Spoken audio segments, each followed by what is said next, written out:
শুরুতেই আজকের অনুষ্ঠান শুরু করছি এপিজে আবুল কালামের একটি চমৎকার বাণী দিয়ে। তিনি বলেছিলেন যে অন্যদের জানে সে শিক্ষিত, কিন্তু জ্ঞানী হলো সেই ব্যক্তি যে নিজেকে জানে।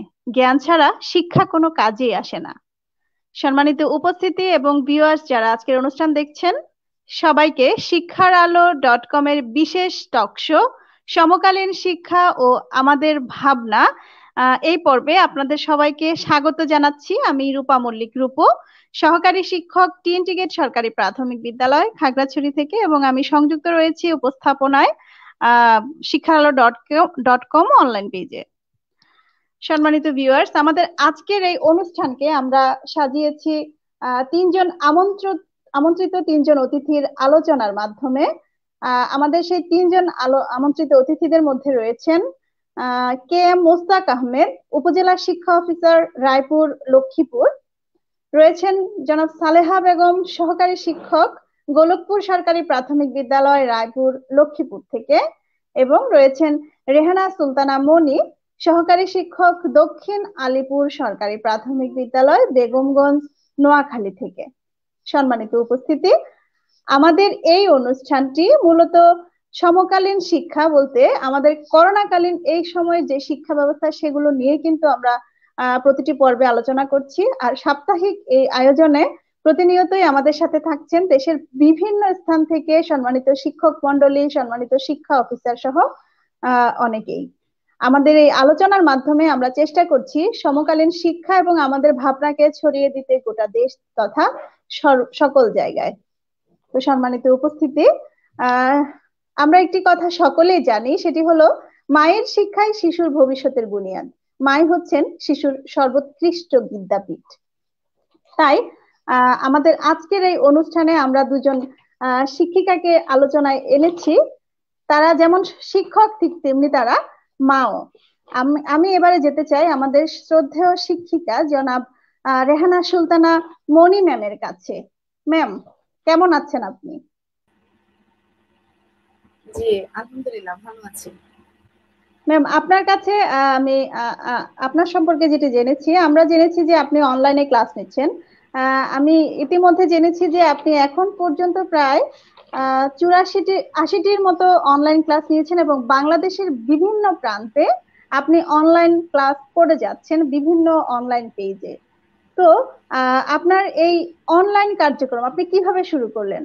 কখন কিভাবে আপনি চেতনা পেলেন, অর্থাৎ আপনার ভিতরে আগ্রহ সৃষ্টি হলো অনলাইন ক্লাস করার, সে বিষয়ে আমি আপনার কাছে জানতে চাচ্ছি। ধন্যবাদ সম্মানিত সঞ্চালিকা রূপা মল্লিক, রূপো। প্রথমেই আমি শিক্ষার আলো .com পেজের এই আজকের এই চমৎকার আয়োজনের জন্য ধন্যবাদ জানাচ্ছি, আর শুভেচ্ছা জানাচ্ছি পেজের সবাইকে এবং যারা দেখছেন। তো আমি আসলে অনলাইন ক্লাস আমি একটু দেরিতেই শুরু করেছি। যখন করোনাকালীন আমাদের এই ছুটি বন্ধটা যখন শুরু হয় 17 তারিখে, 16 তারিখ পর্যন্ত আমি একটা প্রশিক্ষণে ছিলাম। আমি সঙ্গীতের প্রশিক্ষক হিসেবে আমরা দুজন মিলে সঙ্গীতের প্রশিক্ষণ করাচ্ছিলাম। তো 3 দিন করানোর পরেই আমাদের বন্ধ হয়ে যায়, সেই ট্রেনিং সেন্টারও কার্যক্রম বন্ধ হয়ে যায় বিদ্যালয়ের সাথে পাশাপাশি। তো এরপর থেকে তো ছুটি। 3 মাস যাবত আসলে আমি কোনো ক্লাসের সাথে সংযুক্ত হইনি। বাসায় শুয়ে বসে বিভিন্ন কাজ করে সময় কাটাচ্ছিলাম। মেয়ে ঢাকায় পড়ে, তো ও চলে এসেছে 18 তারিখে। ছেলে মেয়ে এবং মা সবাই মিলে আমরা খুব মজা করে সময় কাটাচ্ছিলাম। আর অনলাইনে বিভিন্ন ক্লাস দেখছিলাম, যারা আমাদের সম্মানিত শিক্ষক মন্ডলী সুন্দর সুন্দর কিছু ক্লাস নিচ্ছিলেন। সংসদ টিভিতে ক্লাস হচ্ছিল, এগুলো দেখতাম, বিভিন্ন প্রোগ্রাম দেখতাম। তো এক সময় আমার নোয়াখালী জেলারই একজন শিক্ষক, আমরা একই সাথে জয়েন করি, একই সাথে সিএনএট করি, মফিজউদ্দিন আহমেদ, সেই স্যার আমাকে মাঝে মধ্যে, উনিও তখন ক্লাস নিচ্ছেন ভালোভাবে, বিভিন্ন পেজে খুব বেশি বেশি ক্লাস নিচ্ছেন। তো উনি আমাকে মাঝে মধ্যে বলতেন, মনি আপু আপনি ক্লাস নেন, অনলাইন ক্লাস নেন। তো আমি তখন আসলে নিজে প্রিপেয়ার ছিলাম না। আমি নিজেকে আসলে আমার চরিত্র বিশ্লেষণ করলে আমি নিজের মধ্যে যে দোষটা সবচেয়ে বেশি মনে করি আছে সেটা হচ্ছে অলসতা। আমি নিজেকে খুব অলস মানুষ হিসেবে জানি। তো যদি বলি যে আমার মধ্যে সবচেয়ে খারাপ দোষ কোনটা, আমি বলি যে আমি খুব অলস। তো আমি মফিজ স্যারকেও বললাম যে না ভাই আমি পারবো না, আমি খুব অলস, এত পরিশ্রম করতে পারবো না। তারপর উনি বলতেন। তো এর মধ্যে আমাদের নোয়াখালীতে একটি পেজ চালু হয়, যেখানে প্রাথমিক, উচ্চ বিদ্যালয়, কলেজ, মাদ্রাসা, বিভিন্ন হ্যাঁ, শ্রেণীর। জি, এই যে স্যার মেসেজ দিছিলেন, স্যার ঢুকতে পারছেন না, একটু মারুফ স্যারকে নক করবেন। Sorry Rana madam. Maruf sir আছেন, উনি দেখবেন বিষয়টা। আহ, হ্যাঁ ম্যাম, আপনি চালিয়ে যান। আচ্ছা ঠিক আছে। তো আমাদের নোয়াখালীর যে পেজটি বিভিন্ন শ্রেণীর, মানে প্রাথমিক থেকে একদম কলেজ পর্যন্ত, মাদ্রাসা সবার সব ক্লাস হতো, সেখান থেকে ওনারা প্রাথমিকের শিক্ষক খুঁজছিলেন। তো মফিজ স্যার আবারও আমাকে নক করলেন ক্লাস নেওয়ার জন্য। ওনার বারবার বলাতেই আসলে আমি পরে আমার মনে আসলে আগ্রহ ছিল, আর আমি একটা জিনিস আমার মধ্যে আছে, সেটা হচ্ছে কনফিডেন্স। তো আমার কখনো ভয় লাগতো না যে আমি কিভাবে ক্লাস নিব, অনলাইন ক্লাস নিব, পারবো না, এইরকম আমার মোটেও চিন্তা আসেনি কখনো। জাস্ট আমি ভাবলাম যে অনেকদিন পর একটা ছুটি পেয়েছি। আসলে এই বন্ধের আগে 2-3 মাস আমি কোনো ছুটিই পাইনি, মানে শুক্রবারের ছুটিগুলো পাইনি। কোনো কোনো শুক্রবারে ট্রেনিং এ ছিলাম, কোনো শুক্রবারে আমাদের ডিসি মহোদয়ের প্রোগ্রাম, শিক্ষকদের নিয়ে যে প্রোগ্রাম, সেগুলোতে ছিলাম। এইভাবে এক এক শুক্রবারে এক একটা প্রোগ্রাম আমাদের থাকাতে একটা বন্ধ আমি পাচ্ছিলাম না। টানা কাজ করা, টানা চাকরি, পাশাপাশি চাকরির সূত্রে বিভিন্ন কাজের সাথে জড়িত থেকে আমি ভীষণ হাঁপিয়ে উঠেছিলাম। তো তখন আমি চিন্তা করছিলাম, ইস যদি একটা সপ্তাহ ছুটি পেতাম, টানা ছুটি পেতাম, খুব রেস্ট নিতে পারতাম, ঘুমোতে পারতাম। ঠিক সেই সময়ই এই দীর্ঘকালীন বন্ধ শুরু হয়ে গেল, ছুটি শুরু হয়ে গেল। মানে আল্লাহর কি কুদরত, আমি একটা সপ্তাহ ছুটি চেয়েছি, কিন্তু আল্লাহ যে এত লম্বা ছুটি দিয়ে দিবেন এটা মোটেও ভাবিনি। তো সেই মুহূর্তেই ছুটি শুরু হয়ে গেল। তো আমি তো খুব খুশি যে আসলে একটু রেস্ট পাবো। আমি তো আর তখন জানি না যে এই ছুটিটা এত দীর্ঘ হয়ে যাবে।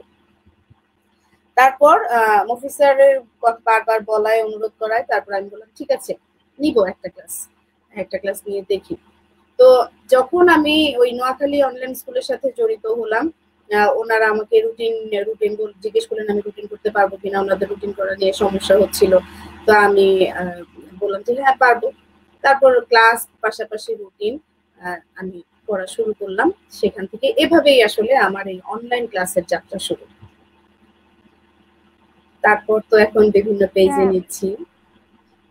ম্যাম, আমরা আপনার অনলাইন ক্লাসে আসার গল্প শুনলাম, আপনি কিভাবে অনুপ্রাণিত হলেন এবং কার কার অনুপ্রেরণায় আপনি অনলাইন ক্লাস নেওয়ার ইচ্ছাটি সৃষ্টি করেছেন, সে বিষয়গুলো আমরা জেনেছি। আপনার কাছে আমার আরেকটি প্রশ্ন, সেটি হলো যে অনলাইন ক্লাসে আপনার শিক্ষার্থীদের অংশগ্রহণ কতটুকু নিশ্চিত হচ্ছে বলে আপনি মনে করেন? ধন্যবাদ ম্যাম, চমৎকার একটি প্রশ্ন করেছেন। আসলে আমরা সবাই জানি যে আমাদের শিক্ষার্থীরা ছোট, তারা নিজেদের কোনো ফেসবুক নাই, তারা তাদের নিজেদের কোনো ডিভাইস নাই। বেশিরভাগ শিক্ষার্থী যারা শহর কেন্দ্রিক, মূলত হয়তো তারাই তাদের কিছু ডিভাইস থাকে বাসায়, বা তারা একটু অ্যাডভান্স স্টুডেন্ট, তারা এগুলো ইউজ করে ফেসবুক না থাকলেও। তো সেক্ষেত্রে আমাদের অভিভাবকরা যারা শিক্ষার্থীদেরকে, তাদের সন্তানদেরকে এগিয়ে দিচ্ছেন এই অনলাইন ক্লাসে, তারা হয়তো এগিয়ে আসছে, যুক্ত হচ্ছে। আর আমার এলাকায় বা আমার বিদ্যালয়ের যে শিক্ষার্থীরা, তাদের মধ্যেও সেম অবস্থা, যারা একটু অ্যাডভান্স আছেন, উচ্চশিক্ষিত অভিভাবক আছেন, তারা মনে করছেন যে আমাদের এই ক্লাসগুলো তাদের সন্তানদেরকে দেখানো উচিত, তারা এখানে যুক্ত হওয়া উচিত। তো খুব বেশি মাত্রায় সরাসরি যুক্ত হচ্ছেন না, কিন্তু আমি দেখছি যে আমাদের ক্লাসগুলোর ভিউ হচ্ছে, বাড়ছে, এবং অনেকে মন্তব্য করছে। আমি দেখছি আমার পরবর্তীতে হয়তো দেখা হলে বলছে, কোনোভাবে যোগাযোগ হলে বলছে যে আমি আপনার ক্লাস দেখি এবং আমার ছেলে মেয়েকেও আমি ক্লাস ওদেরকে আপনার ক্লাসগুলো দেখাই। এইভাবেই আমরা বুঝতে পারছি যে অন্তত 4 ভাগের 1 ভাগ হলেও, অন্তত 25-30% শিক্ষার্থী হলেও আমাদের এই অনলাইন ক্লাসগুলো দেখছে এবং এখান থেকে উপকৃত হচ্ছে। আর আমি যেটা করি, আমি আমার যেহেতু গার্ডিয়ানদের অনেকে ইমো ব্যবহার করে, ইমো ব্যবহার করে, তাদের হাজবেন্ডরা বাইরে থাকে, পরিবারের অনেকেই বাইরে থাকে, এই জন্যই তাদের ইমোটা বেশি ব্যবহার হয়। তো আমি ওদেরকে ওই ইমোতে অনেক সময় ক্লাসগুলো দিয়ে দিই, যাতে তারা অন্তত ফেসবুক না ইউজ করলেও ইমোর মাধ্যমে ক্লাসগুলো নিতে পারে। ধন্যবাদ। ধন্যবাদ মনি ম্যাম। খুব ভালো লাগলো আপনার স্কুলের শিক্ষার্থীদেরও যে আপনাদের এই ক্লাসগুলো দেখার প্রতি একটা আগ্রহ আপনারা সৃষ্টি করতে পেরেছেন, এবং তারা কতটুকু দেখছে সে বিষয়ে আপনারা নিশ্চিত হচ্ছেন। তো এভাবেই আসলে এগিয়ে যেতে হবে, কারণ করোনাকালীন সময়ে অনেক শিক্ষার্থীরই কিন্তু এভাবে অনলাইনের ক্লাসগুলো দেখা হয় না। আর আরেকটি বিষয় ভালো লেগেছে, সেটি হলো অনেক শিক্ষার্থীদেরই বাড়িতে ইমো ব্যবহার করছে, তাদের সাথে আপনারা নিয়মিত যোগাযোগ রাখছেন। আসলে এটি একটি প্লাস পয়েন্ট। অনেক ক্ষেত্রে কিন্তু অনেক শিক্ষক তাদের শিক্ষার্থীদের সাথে এভাবে যোগাযোগ মেনটেন করতে পারছে না। যদি সকলের ক্ষেত্রে এটা সম্ভব হতো তাহলে হয়তো আরো ভালো হতো, অনেক শিক্ষার্থী পিছিয়ে যেত না, সকলেই সমানভাবে এই ক্লাসগুলো আহ পেত। তো ম্যাম, আমরা পরবর্তীতে আপনার সাথে আবার যুক্ত হব। সম্মানিত ভিউয়ার্স, আমাদের মধ্যে রয়েছেন শুধু লক্ষ্মীপুর রায়পুর থেকে আরেকজন সম্মানিত সহকারী শিক্ষিকা, যিনি ইতিমধ্যে 54টি অনলাইন ক্লাস আমাদেরকে উপহার দিয়েছেন, ছোট্ট সোনামণিদের জন্য উপস্থাপন করেছেন। এবং আমরা আরেকটি বিষয় জানি, যিনি প্রতিনিয়ত শিশুদের সাথে থাকতে, শিশুদের সাথে সময় কাটাতে অনেক বেশি ভালোবাসেন। আমরা চলে যাচ্ছি রায়পুর লক্ষ্মীপুর থেকে সহকারী শিক্ষক সালেহা বেগম ম্যামের কাছে, যিনি সংযুক্ত রয়েছেন গোলকপুর সরকারি প্রাথমিক বিদ্যালয় রায়পুর থেকে। সালেহা ম্যাম, আশা করছি নিশ্চয়ই ভালো আছেন। ম্যাম, আনমিউট করে নিতে হবে।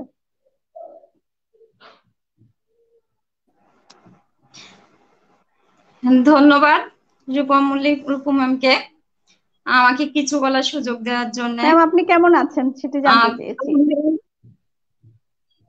জি, আলহামদুলিল্লাহ আমি ভালো আমাদের আছি। আজকের অনুষ্ঠানের বিষয়টি আমি প্রথমেই বলেছিলাম যে সমকালীন শিক্ষা এবং আমাদের ভাবনা নিয়ে। আমরা একটু আগে জেনে নিলাম রেহানা সুলতানা মনি ম্যামের কাছে, ম্যামের অনলাইন ক্লাসে আসার অনুপ্রেরণা তিনি কোথা থেকে পেয়েছেন। তো ম্যাম, সেরকম একটি প্রশ্ন, মোটামুটি কাছাকাছি আপনাকে একটি প্রশ্ন করছি, সেটি হলো অনলাইন ক্লাস আপনার প্রতিষ্ঠানে কিভাবে চলছে, আর আপনি নিজে কখন থেকে অনলাইন ক্লাস শুরু করেছেন? ধন্যবাদ ম্যাম সুন্দর একটি প্রশ্ন করার জন্য। ধন্যবাদ জানাচ্ছি শিক্ষার আলো.com পেজের অ্যাডমিনকে, জনাব মোহাম্মদ এম.এ. মারুফ হোসেন স্যারকে আমাকে আমন্ত্রণ জানানোর জন্য। উপস্থিত সকলকে এবং যারা লাইভটি দেখছেন সবাইকে আমার সালাম, আসসালামু আলাইকুম। শিক্ষার.আলো.com এর সমকালীন শিক্ষা এবং ভাবনা এই এই আলোচনাটুকু আসলেই কিন্তু আমি যখন ক্লাস শুরু করাটা কিন্তু আমার মধ্যে অনেক জটিলতা ছিল। এই জটিলতা বলতে যে আগস্টের 11 তারিখে কিন্তু আমি প্রথম ক্লাস দেওয়া শুরু করি। এর আগে ছিল আমার যে সবাই ক্লাস দিতেছে, আমার মনের মধ্যে কিন্তু একটা হাই হুতাশ থাকতো যে আমি ক্লাস দিতে হবে, দিব, বা মানে আমার মনের মধ্যে যে কাজ করতো আমি যে বসে বসে বাসায় আছি, আমার ক্লাসটা আসলে কিন্তু দেওয়া উচিত, আমার মানে শিশুদের কাছ থেকে দূরে আছি, এটাই আমার কাছে খুব বেশি খারাপ লাগতো। তো আমি চিন্তা ভাবনা করলাম যে আমি কিভাবে সংযুক্ত হতে পারি, যেহেতু আমি কখনো কিন্তু ব্যক্তিগত আইডি থেকেও কখনো লাইভে যাইনি, সবাই লাইভ ক্লাস দিচ্ছে, এটা আমার দ্বারা সম্ভব হবে কিনা যে আমি লাইভ কখনো করিনি। তো চিন্তা করলাম ঠিক আছে আমি না ভিডিও করবো। এক পর্যায়ে আমাদের রায়পুরে সালমা বেগম দীপা ম্যাম, উনি লক্ষ্মীপুরের পেজে তুলেন এবং ওইখান থেকে একটা পোস্ট করেন যে কে কে আগ্রহী। তো আমি কমেন্ট করলাম যে হ্যাঁ আমি আগ্রহী, আমি ক্লাস নিব। তো এরপর আমি যদি লক্ষ্মীপুর পেজটা নাও খুলতো, আমি চিন্তা ভাবনা করছি আমার আইডি থেকে হলেও আমি কিন্তু ক্লাস দিব, শুরু করব। এই ধরনের চিন্তা ভাবনা করতে করতে একসময় কিন্তু এই পোস্টটা যখন পাই তখন কমেন্ট করি।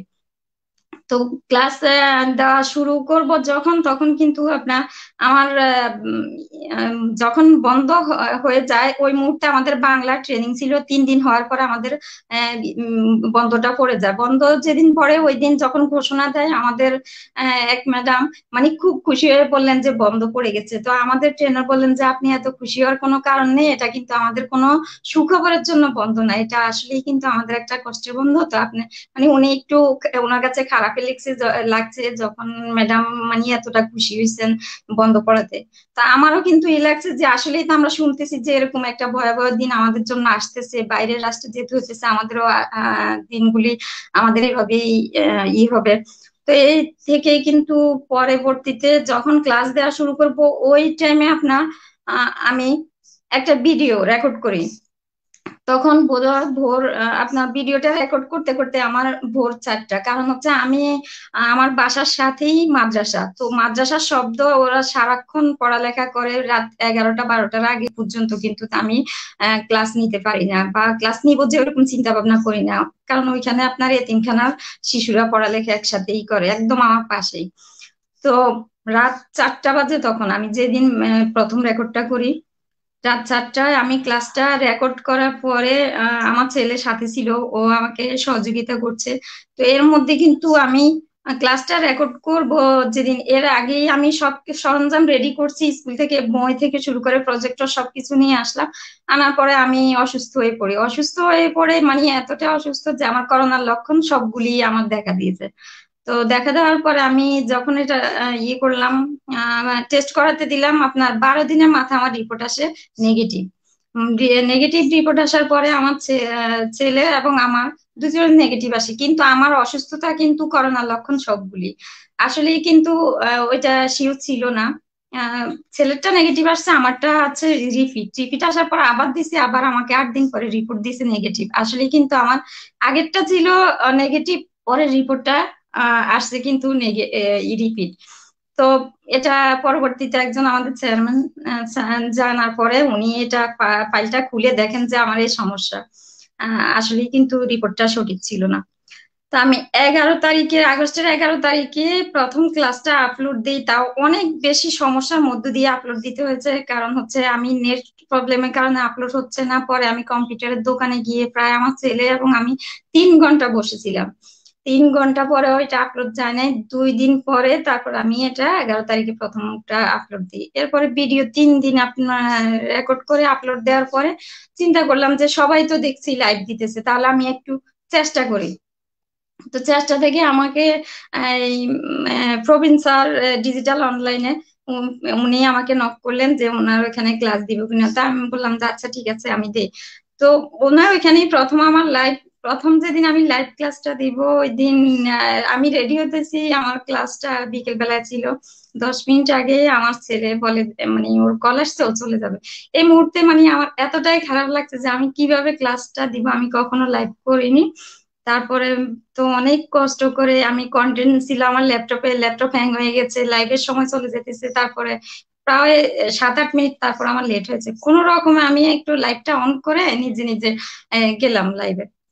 তো আহ, তারপরে শুধু আমার মনে হইতেছে যদি আমি কোনো কারণে ভুল করে ফেলি আজকে প্রথম লাইভ, তাহলে তো ওই ম্যাডামের মতো আমাকেও ভাইরাল হতে হবে, কারণ প্রথম লাইভ দেওয়া অবস্থায় একজন ম্যাডাম গণিতের করাতে গিয়ে কিন্তু উনি এই কথা বারবার শুধু আমার মাথার মধ্যে যে ও ক্লাসে থাকার কথা ছিল, ও কিন্তু এখন এই মুহূর্তে নাই, এটা আমার মাথার মধ্যে বারবার শুধু কাজ করতেছে। এটা করতে করতে আমি এক পর্যায়ে কিন্তু আমি সত্যি একটা ভুল গণিত গণিত ক্লাস ছিল, এটা বলতেছি মুখে একটা, বোর্ডের মধ্যে কিন্তু লিখে একটা। ওই মুহূর্তে কিন্তু আমার চোখে পড়তে পড়ার সাথে সাথে আমি মুছে দিয়েছি। তো এবার আমি ক্লাস দেওয়া শুরু করি আস্তে আস্তে আমার বিভিন্ন পেজ থেকে। তো আমার যখন 3 নাম্বার ক্লাসটা দিয়েছিলাম তখন আহ, অসীম কুমার সেন স্যার আমাকে বললেন তারপরে যে ম্যাডাম এই ক্লাসটা খুব সুন্দর হয়েছে, আপনি এভাবে রেকর্ড করবেন, এভাবে দিবেন, মোবাইলটাকে অটো রোটেট করে দিবেন, তাহলে আর এভাবে হবে না। তারপরে আবার এস এম রাব্বি স্যার উনি কল করছেন, আমি রিসিভ করতে পারিনি, পরে ব্যাক করছি, করার পরে বললো যে আপনার ক্লাসটা খুব সুন্দর হয়েছে, আমি ওই যে ঘাসফুল কবিতার একটা পাঠ দিছিলাম, খুব সুন্দর হয়েছে, তবে আপনি মোবাইলটা এইভাবে দিবেন তাহলে ক্লাসটা সুন্দর হবে। তো এভাবে আস্তে আস্তে সব অন্যান্য পেজে আমি ক্লাস দেওয়া শুরু করলাম। তো গত তো ম্যাম ম্যাম ইতিমধ্যে আপনি বললেন যে আপনি কবে থেকে ক্লাস নিচ্ছেন এবং কি কি প্রতিকূলতা পেরিয়ে আপনি এতগুলো ক্লাস নিয়েছেন। তো ম্যাম আপনার শিক্ষা প্রতিষ্ঠানে কি অনলাইন ক্লাসগুলো চলছে বা আপনার শিক্ষার্থীরা কি অনলাইন ক্লাসগুলো দেখছে? ধন্যবাদ ম্যাডাম। আসলে আমার এটা অপ্রিয় হলেও সত্যি কথা। যা আমার যখন আমরা এরকম একটা ব্যবস্থা নিয়েছি, আমাদের শিক্ষা অফিস থেকে শুরু করে আমরা সবাই একটা মিটিং করে, জুম মিটিং করে আমরা সিদ্ধান্ত নিয়েছি যে তাদেরকে কিভাবে অ্যাক্টিভ করানো যায়। তো আমরা আমাদের স্কুলে হেড ম্যাডাম সাহেব আবার একটা জুম মিটিং করে আমরা সিদ্ধান্ত নিয়েছি যে যে কাদের মোবাইল আছে অ্যান্ড্রয়েড মোবাইল এবং কারা এই ক্লাসগুলি দেখতে পারে, আর কাদের নেই, কাদের টিভি আছে, এভাবে আমরা একটা চার্ট তৈরি করি যে যাদের যারা ইউজ করতে ফেসবুক ইউজ করতেছে এবং যারা টিভি আছে, এভাবে একটা চার্ট তৈরি করি। তৈরি করার পরে দেখা গেছে যে আমার আমার যে স্টুডেন্ট আমার ভাগে পড়তো, ওইখান থেকে মাত্র 2 জন স্টুডেন্ট আপনার ফেসবুক ইউজ করে, গার্ডিয়ান, তাও আপনার তারা অ্যাক্টিভ না। তো তারপর ওদেরকে বলে আমরা চেষ্টা করেছি যে ক্লাসে অ্যাক্টিভ করতে, কিন্তু তাদেরকে আমি অ্যাক্টিভ করতে পারি না। এরপরে হচ্ছে যাদেরকে আমি পারি না অ্যাক্টিভ, তো তারা হয় না, দেখা গেছে বেশিরভাগই আপনার এই যে খেতে খামারে বা রিক্সা চালায় এই ধরনের স্টুডেন্ট গুলি, তাদের বাবারা দিনের বেলা বাইরে থাকে, তারা একসাথে মানে এই টাইমটা ক্লাস দেখতে পারে না, রাতে আসলেও ঘুমায় পড়ে, এরকম অবস্থা। তো আমরা এভাবে না পারলেও আমরা চেষ্টা করছি যে তাদেরকে তাদের কাছাকাছি যাওয়ার জন্য মাঝে মাঝে আমি গিয়ে তাদেরকে পড়া দিয়ে আসতাম। তারপরে ফোনে মোবাইলের মাধ্যমে প্রত্যেক সপ্তাহে আমরা ভাগ করে নিয়েছি যে এই এই টিচার এতজন স্টুডেন্টের সাথে যোগাযোগ করবে, এই স্টুডেন্টরা এই পড়াগুলি আদায় করে নেওয়ার জন্য আর কি, তাদেরকে আমরা চেষ্টা করে যাচ্ছি। সালেহা তো ম্যাম, আসলে আহ, এরকম একটা নির্দেশনা কিন্তু আমাদের কাছে, আমাদের মূলত সকল প্রাইমারি স্কুলেই রয়েছে যে আমরা এভাবে শিক্ষার্থীদেরকে ভাগ করে নেওয়ার বিষয়টা। তো আপনার আহ, অভিজ্ঞতা শুনে আসলে অনেক ভালো লেগেছে। আসলে প্রতিটি শিক্ষকের পেছনেই কিন্তু এই ধরনের কিছু অভিজ্ঞতা জড়িয়ে আছে। তো ধন্যবাদ ম্যাম, আমরা আপনার কাছে আবার আসবো। আমরা দেখতে পাচ্ছি ইতিমধ্যে আমাদের সাথে সংযুক্ত হয়েছেন আমাদের সম্মানিত আহ সহকারী উপজেলা শিক্ষা অফিসার জনাব K M Mustaq Ahmed sir, Raipur Lakshmipur থেকে। সম্ভবত নেটওয়ার্ক সমস্যার কারণে আমরা স্যারকে পেতে একটু দেরি হয়েছে। স্যার আসসালামু ম্যাম, আলাইকুম। ম্যাম সহকারী না, শিক্ষা অফিসার। স্যার ও সরি, উপজেলা শিক্ষা অফিসার, সম্মানিত ইউ মহোদয়। স্যার কেমন আছেন? আসসালামু আলাইকুম। হ্যাঁ, ভালো আছি। আমি অনেক ট্রাই করে মাত্র ঢুকতে পারলাম। আপনার জি কথা স্যার, চালিয়ে যান, ধন্যবাদ। তারপরে আমাকে ফ্লোর দিলে আমি কথা বলবো। জি স্যার, অবশেষে আপনি সংযুক্ত হতে পেরেছেন, এটাই আমাদের কাছে সবচেয়ে একটি বড় আনন্দের বিষয়। আমরা একটু পরেই স্যারের কাছে আসবো, যেহেতু স্যার এখন জয়েন করেছেন। আহ শিক্ষা যিনি দান করেন তিনি আলোকিত মানুষ, কাজটি তার জীবনকে আলোকিত করে। আমরা যারা শিক্ষক, আমরা যারা শিক্ষাকে দান করছি শিক্ষার্থীর কাছে তথা গোটা জাতির কাছে, আমরা কিন্তু জীবনকে আলোকিত করছি, সাথে সাথে দেশের শিক্ষার্থীদের কাজেও আমরা এগিয়ে যাচ্ছি। তো সম্মানিত উপস্থিতি, এ পর্যায়ে আমি আবার যেতে চাচ্ছি জনাব রেহানা সুলতানা মনি ম্যামের কাছে। ম্যাম, এবারে আপনার কাছে আমার আরেকটি প্রশ্ন, সেটি হলো আহ শিক্ষকতার পাশাপাশি আপনি একজন অভিভাবক বা আপনি একজন মা। আর মা হিসেবে বা অভিভাবক হিসেবে এই অনলাইন ক্লাসের ব্যবস্থাটি আপনার কাছে আপনার সন্তানের জন্য কতটুকু পজিটিভ বলে আপনি মনে করেন? অর্থাৎ অনলাইন ক্লাসটাকে আপনি কতটুকু পজিটিভ মনে করেন আপনার সন্তানের জন্য? ধন্যবাদ ম্যাম। আমি অবশ্যই পজিটিভ মনে করি। আমি মনে করি আসলে অনেকেই বলেন যে এটা কেন করছে, তো এটা আর কোনো কাজ নেই, বিভিন্নভাবে মন্তব্য করেন। তো আমি প্রথমে যখন সংসদ টিভিতে ক্লাসগুলো নেওয়ার ঘোষণা দেওয়া হয়, আমাদের একজন শ্রদ্ধেয় শিক্ষক যিনি সারা বাংলাদেশে সুপরিচিত, লিপা সুবর্ণা রায় লিপা ম্যাম, তিনি পোস্ট দিয়েছিলেন যে সংসদ টিভিতে ক্লাস নেওয়া হবে। তখন অনেকেই সেখানে পজিটিভ কমেন্টের পাশাপাশি বেশ কিছু নেগেটিভ কমেন্ট এসেছিল। তখন লিপা ম্যাম অনেক মন খারাপ করেন। তো লিপা ম্যাম আমার সাথে অনেক আগে থেকেই যুক্ত আছেন, আমরা সরাসরি কথা না হলেও ওনার কাছ থেকে আমি কন্টেন্ট পেয়েছি, 1900 কন্টেন্ট আমি ওনার কাছ থেকে নিয়েছি। তো মেসেঞ্জারে আমাদের মাঝে মধ্যে চ্যাট হতো, তো সেই সূত্রেই পরিচয়। তো লিপা ম্যাম এই কমেন্টগুলো দেখে খুব মন খারাপ করেন, কেন জানি উনি আমাকে কল করে বসেন।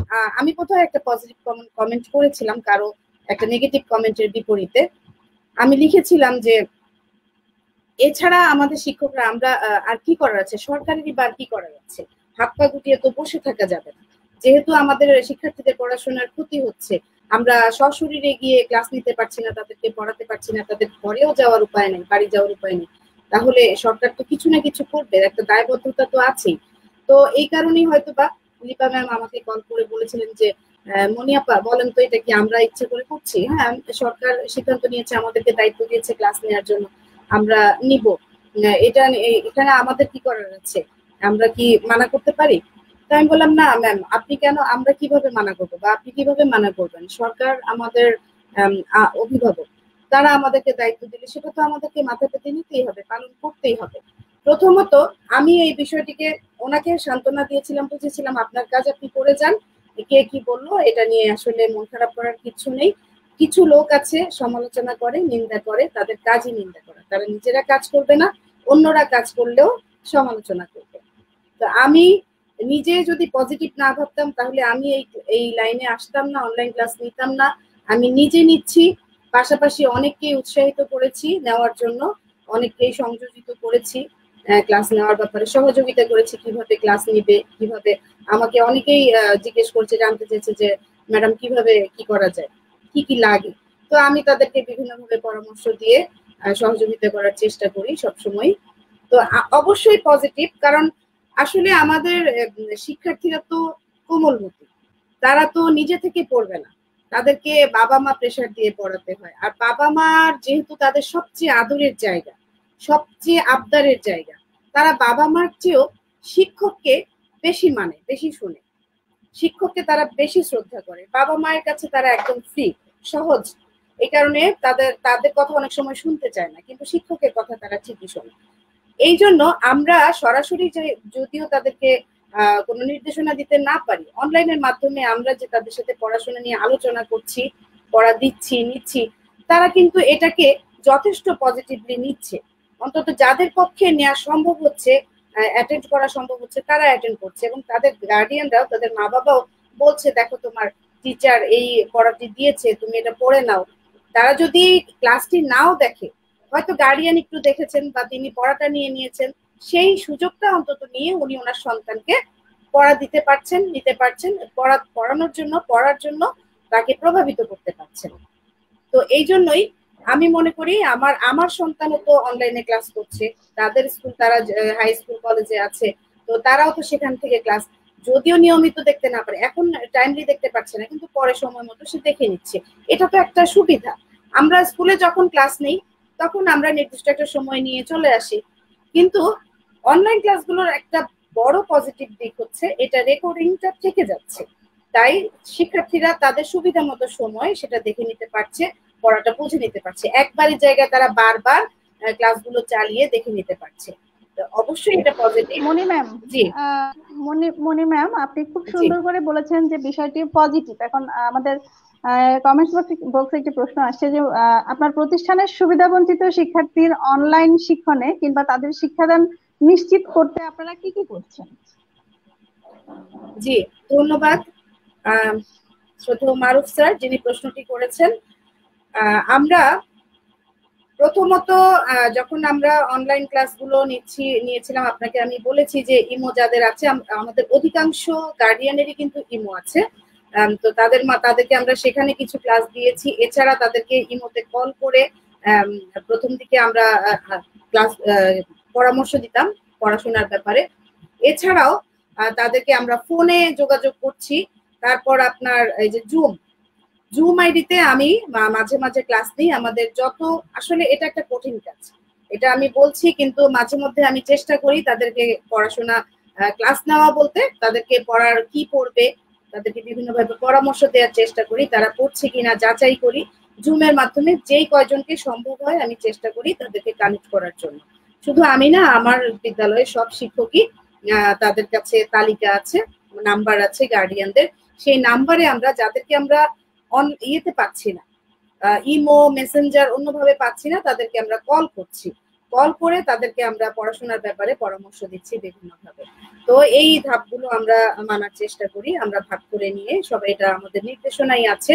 আর নির্দেশনা আসার আগেও আমরা নিজে থেকে যতদূর সম্ভব, আর আমার একটা পজিটিভ দিক হচ্ছে আমি আমার স্কুল এলাকায় থাকি, তো এখানে আমার আশেপাশে অনেক শিক্ষার্থী আছে, তো তো তারা প্রয়োজনে আমার কাছে আসে, আমি তাদের বাসায় আবার যাই মাঝে মধ্যে। তো এইভাবে আমি তাদেরকে সহযোগিতা করার চেষ্টা করি পড়াশোনার ব্যাপারে। মনি ম্যামকে অসংখ্য অসংখ্য ধন্যবাদ। আপনার খুব চমৎকার কিছু আলোচনা আমরা শুনতে পেলাম। আপনি কিভাবে শিক্ষার্থীদেরকে সংযুক্ত করছেন সেই সব বিষয়ে আমরা জানলাম। তো সম্মানিত উপস্থিতি, সরাসরি সম্প্রচারিত হচ্ছে শিক্ষা আলোর বিশেষ আলোচনা সমকালীন শিক্ষা ও আমাদের ভাবনা। আমাদের মধ্যে উপস্থিত রয়েছেন জনাব KM মোস্তাক আহমেদ, উপজেলা শিক্ষা অফিসার রায়পুর লক্ষ্মীপুর থেকে, যিনি রায়পুর লক্ষ্মীপুরের একজন সম্মানিত উপজেলা শিক্ষা অফিসার। আমি এই পর্যায়ে যেতে চাচ্ছি KM মোস্তাক আহমেদ স্যারের কাছে। শ্রদ্ধেয় স্যার, আহ করোনাকালীন সময়ে আমাদের শিক্ষকরা ছাত্রছাত্রী ও ব্ল্যাকবোর্ডের পরিবর্তে ক্যামেরার সামনে পাঠদান করছে, আর শিক্ষার্থীরা খাতার বদলে স্মার্টফোন কিংবা ল্যাপটপ ব্যবহার করছে, অথবা টিভির পর্দায় তারা ক্লাস দেখছে। শিক্ষাক্ষেত্রে এই যে একটি বিবর্তন, আপনি কিভাবে দেখছেন এই বিবর্তনকে? আর অনলাইন পাঠদানের গুরুত্ব বা তাৎপর্য আপনার কাছে কেমন সেটি আমরা জানতে চাই। মুস্তাক আহমেদ স্যার।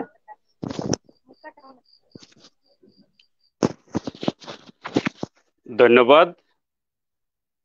আমার কথা কি শুনতে জি স্যার, পাচ্ছেন? আমরা শুনতে পাচ্ছি।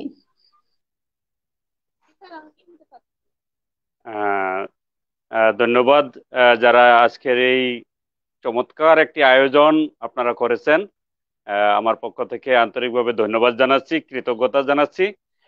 বিশেষ করে আমাকে দাওয়াত করার জন্য এই লাইভে, এই অনুষ্ঠানে আমাকে অংশগ্রহণ করার সুযোগ করে দেওয়ার জন্য এই কর্তৃপক্ষ যারা, এই ইয়াতে যারা আছেন, সবাইকে আন্তরিকভাবে ধন্যবাদ জানাচ্ছি। যে বিষয়টা আসলে যে বিষয়গুলি নিয়ে এখন আলোচনা করব আমরা, বা আলোচনা হচ্ছে, বিষয়গুলি হচ্ছে করোনাকালীন সময়ে আমাদের বর্তমান অবস্থাটা কি, এটা একেবারে দৃশ্যমান, আমরা সব দেখতে পাচ্ছি। একেবারে স্বচ্ছ পানির ভিতর ধূলিকণা থাকলেও যেভাবে দেখা যায়, আমরা সবকিছু দেখতে পাচ্ছি, সবকিছুই আমরা পরিষ্কারভাবে দেখতে পাচ্ছি যে কি হচ্ছে, কি ঘটনা ঘটছে। কারণ আমরা আমরা এই এই করোনা শুরু হওয়ার পর থেকে আমরা আমাদের একটা বিশেষ করে প্রথম অবস্থায় আমরা খুব বেশি টেনশনে ছিলাম আমাদের নিজেদের নিয়ে, আমাদের ব্যক্তি জীবন নিয়ে, এবং পরিবার নিয়ে। পাশাপাশি আমাদের যে ছেলেমেয়েরা, তাদের লেখাপড়ার বিষয়টা প্রথম ছিল না, যে তারা কিভাবে নিরাপদে থাকে সেই বিষয়টা আমাদের সবচেয়ে বেশি চিন্তার বিষয় ছিল। পরবর্তীতে যখন এটা দীর্ঘ সময় ধরে চলছিল, তখন কিন্তু আমরা আমাদের লেখাপড়ার বিষয়টা আমাদের মাথায় চলে আসছে, তাহলে লেখাপড়ার বিষয়টা কি হবে। শুধু আমরা না, একেবারে উচ্চ পর্যায়ে যারা আছেন, আমাদের নীতি নির্ধারক যারা যারা আমাদের নীতি নির্ধারণ করেন, আমাদেরকে পরামর্শ দেন, আমাদেরকে নির্দেশনা দেন, ওনাদের মধ্যেও এই বিষয়টা চলে আসছে। পরবর্তীতে আমাদেরকে কিছু নির্দেশনা দেওয়া হলো যে কি করণীয় কি। একেবারে মার্চ মাসের 17 তারিখে যখন আমাদের স্কুল বন্ধ হয়ে যায়, তার পরপরই কিন্তু এই বিষয়গুলি নিয়ে চিঠি দেওয়া শুরু হলো। পরবর্তীতে সংসদ বাংলাদেশ টেলিভিশনে পাঠদান শুরু হলো। তারপরে তারও আরো পরে কমিউনিটি রেডিও এবং আমাদের যে রেডিওতে, বাংলাদেশ বেতারে এই পাঠদান শুরু হলো। এটার মূল কারণ হচ্ছে যে আমাদের শিক্ষার্থীরা ঘরে বসে, অর্থাৎ নিরাপদে ঘরে বসে যাতে এই আমাদের যে শিক্ষা কার্যক্রম, সেই শিক্ষা কার্যক্রমটা চালাতে পারে।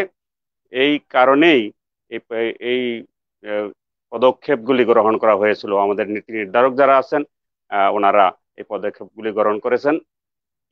আমি বলবো যে এই পদক্ষেপগুলির মধ্যে যে বিষয়গুলি ছিল, সেই ক্ষেত্রে আমাদের শিক্ষকবৃন্দ যারা আমরা নির্দেশনা দিয়েছি, শিক্ষকবৃন্দ কিন্তু প্রতি মুহূর্তে, প্রতি ক্ষণে এই কাজগুলি সম্পাদন করেছেন। আমরা যখন করোনা শুরু হলো, পরবর্তীতে রেডিও এবং টেলিভিশনে যখন পাঠদান শুরু হলো, শিশুরা, এখানে অনেকগুলি আমাদের সমস্যা রয়েছে। সেগুলি হলো প্রথমত টেলিভিশন। টেলিভিশন সংসদ বাংলাদেশ টেলিভিশন অনেক জায়গায় চ্যানেলটা পাওয়া যায় না, চ্যানেলটা পাওয়া যায় না। আর একটা বিষয় হচ্ছে যে সবার বাড়িতে টেলিভিশন নাই। এটা আমাদের, বিশেষ করে আমি যদি বলি আমার রায়পুরের কথা, এই রায়পুরের বিশেষ করে পশ্চিমাঞ্চলে একটু একটু হত দরিদ্র মানুষের সংখ্যা বেশি, চরাঞ্চল, সেখানে এটা শুধু আমার রায়পুরে না, সারা বাংলাদেশের কথাই যদি ধরি, তাহলে অধিকাংশ শিক্ষার্থীর বাড়িতেই অধিকাংশ শিক্ষার্থীর বাড়িতে টেলিভিশন নাই। আর রেডিওর বিষয়টা তো এখন একেবারেই রেডিও নাই বললেই চলে। রেডিওটা আমাকে যদি সাপোর্ট নিতে হয়, রেডিওর সাপোর্ট নিতে হয়, তাহলে আমাকে মোবাইলের সাপোর্ট থেকে নিতে হবে। মোবাইলে আমাদের কিন্তু এই রেডিওর অপশনগুলি আছে। এখন টেলিভিশন যেটা, সেটা যতটুকু সম্ভব হয়েছে টেলিভিশনের মাধ্যমে, এবং সেখানে আমরা একটা কথা আমাদেরকে বলা হয়েছে যে কোনো অবস্থাতেই একজন শিক্ষার্থী আরেকজনের বাড়িতে গিয়ে টেলিভিশন দেখতে পারবে না, কারণ ওই যে সামাজিক দূরত্ব বজায় রেখে আমাদের কাজ করতে হবে। যার কারণে আমাদের এই যে যাদের বাড়িতে টেলিভিশন আছে তারাই শুধুমাত্র আমাদের এই সেবাটা নিতে পারছে, বা যেই সময়টা এই পাঠদান কার্যক্রম চলেছে সেই সময়ে তারা এই সেবাটা নিতে পেরেছে। তো সেক্ষেত্রে আসলে বাস্তবতা কি? আমরা তো হিসাব নিকাশের একটা বিষয়, আর বাস্তবতা আরেকটা বিষয়। বাস্তবতা কিন্তু বিশেষ করে আমার দোদুল্যমান ছিলাম আমরা, কি পরীক্ষা প্রথম অবস্থায় আমরা ছিলাম যে সমাপনী পরীক্ষা হবে কিনা, বার্ষিক পরীক্ষা হবে কিনা। সমাপনী পরীক্ষার একটা পর্যায়ে এসে, যেহেতু সমাপনী পরীক্ষার একটা বিশাল প্রস্তুতির বিষয় আছে, এটাকে হঠাৎ করে বললে হবে না যে পরীক্ষা হবে না, অথবা পরীক্ষা হবে। এজন্য আগে থেকেই পরিকল্পনা করে একটা সময় এসে আমাদেরকে বলা হলো যে সমাপনী পরীক্ষা নেওয়া সম্ভব না, সমাপনী পরীক্ষাটা এবছর হবে না। যার জন্য সমাপনী পরীক্ষা হবে না, এই বার্তাটা যখন চারদিকে ছড়িয়ে পড়লো, তখন কিন্তু শিশুরা লেখাপড়ার ইয়া থেকে একটু হলেও পিছিয়ে এসেছে। যেহেতু সমাপনী পরীক্ষা হবে না, আমাকে জিপিএ 5 পাওয়ার প্রবণতাটা, বা জিপিএ 5 পাওয়ার জন্য যে আমার কষ্টটা, সেটা কিন্তু আর তাদের ভিতরে কাজ করে নাই। যার জন্য তারা কিন্তু কিছুটা হলেও, বাস্তবতা হচ্ছে কিছুটা হলেও তারা লেখাপড়া, ওই বিশেষ করে ছেলে মেয়েদের কথা বলেন, অভিভাবকের কথা বলেন, তারা একটু লেখাপড়া থেকে কিছুটা হলেও সরে আসছে। সেক্ষেত্রে আমার আমার শিক্ষকরা কি করেছে, আমার শিক্ষক বৃন্দ যারা, তারা কিন্তু আপ্রাণ চেষ্টা করেছে যে আমরা আমরা তাদেরকে বলেছি যে আপনারা তাদের সাথে টেলিফোনে কথা বলেন। টেলিফোনের ওনারা কিন্তু প্রতি সপ্তাহে ভাগ করে নেওয়া হয়েছে, প্রতি সপ্তাহে ভাগ করে নিয়ে প্রতিদিন 5, 7, 10 জন অভিভাবকের সাথে কথা বলেছে, তাদের সাথে খোঁজ খবর নিয়েছে, তাদের পড়া দিয়েছে, পড়াটা আবার নেওয়ার জন্য চেষ্টা করেছে।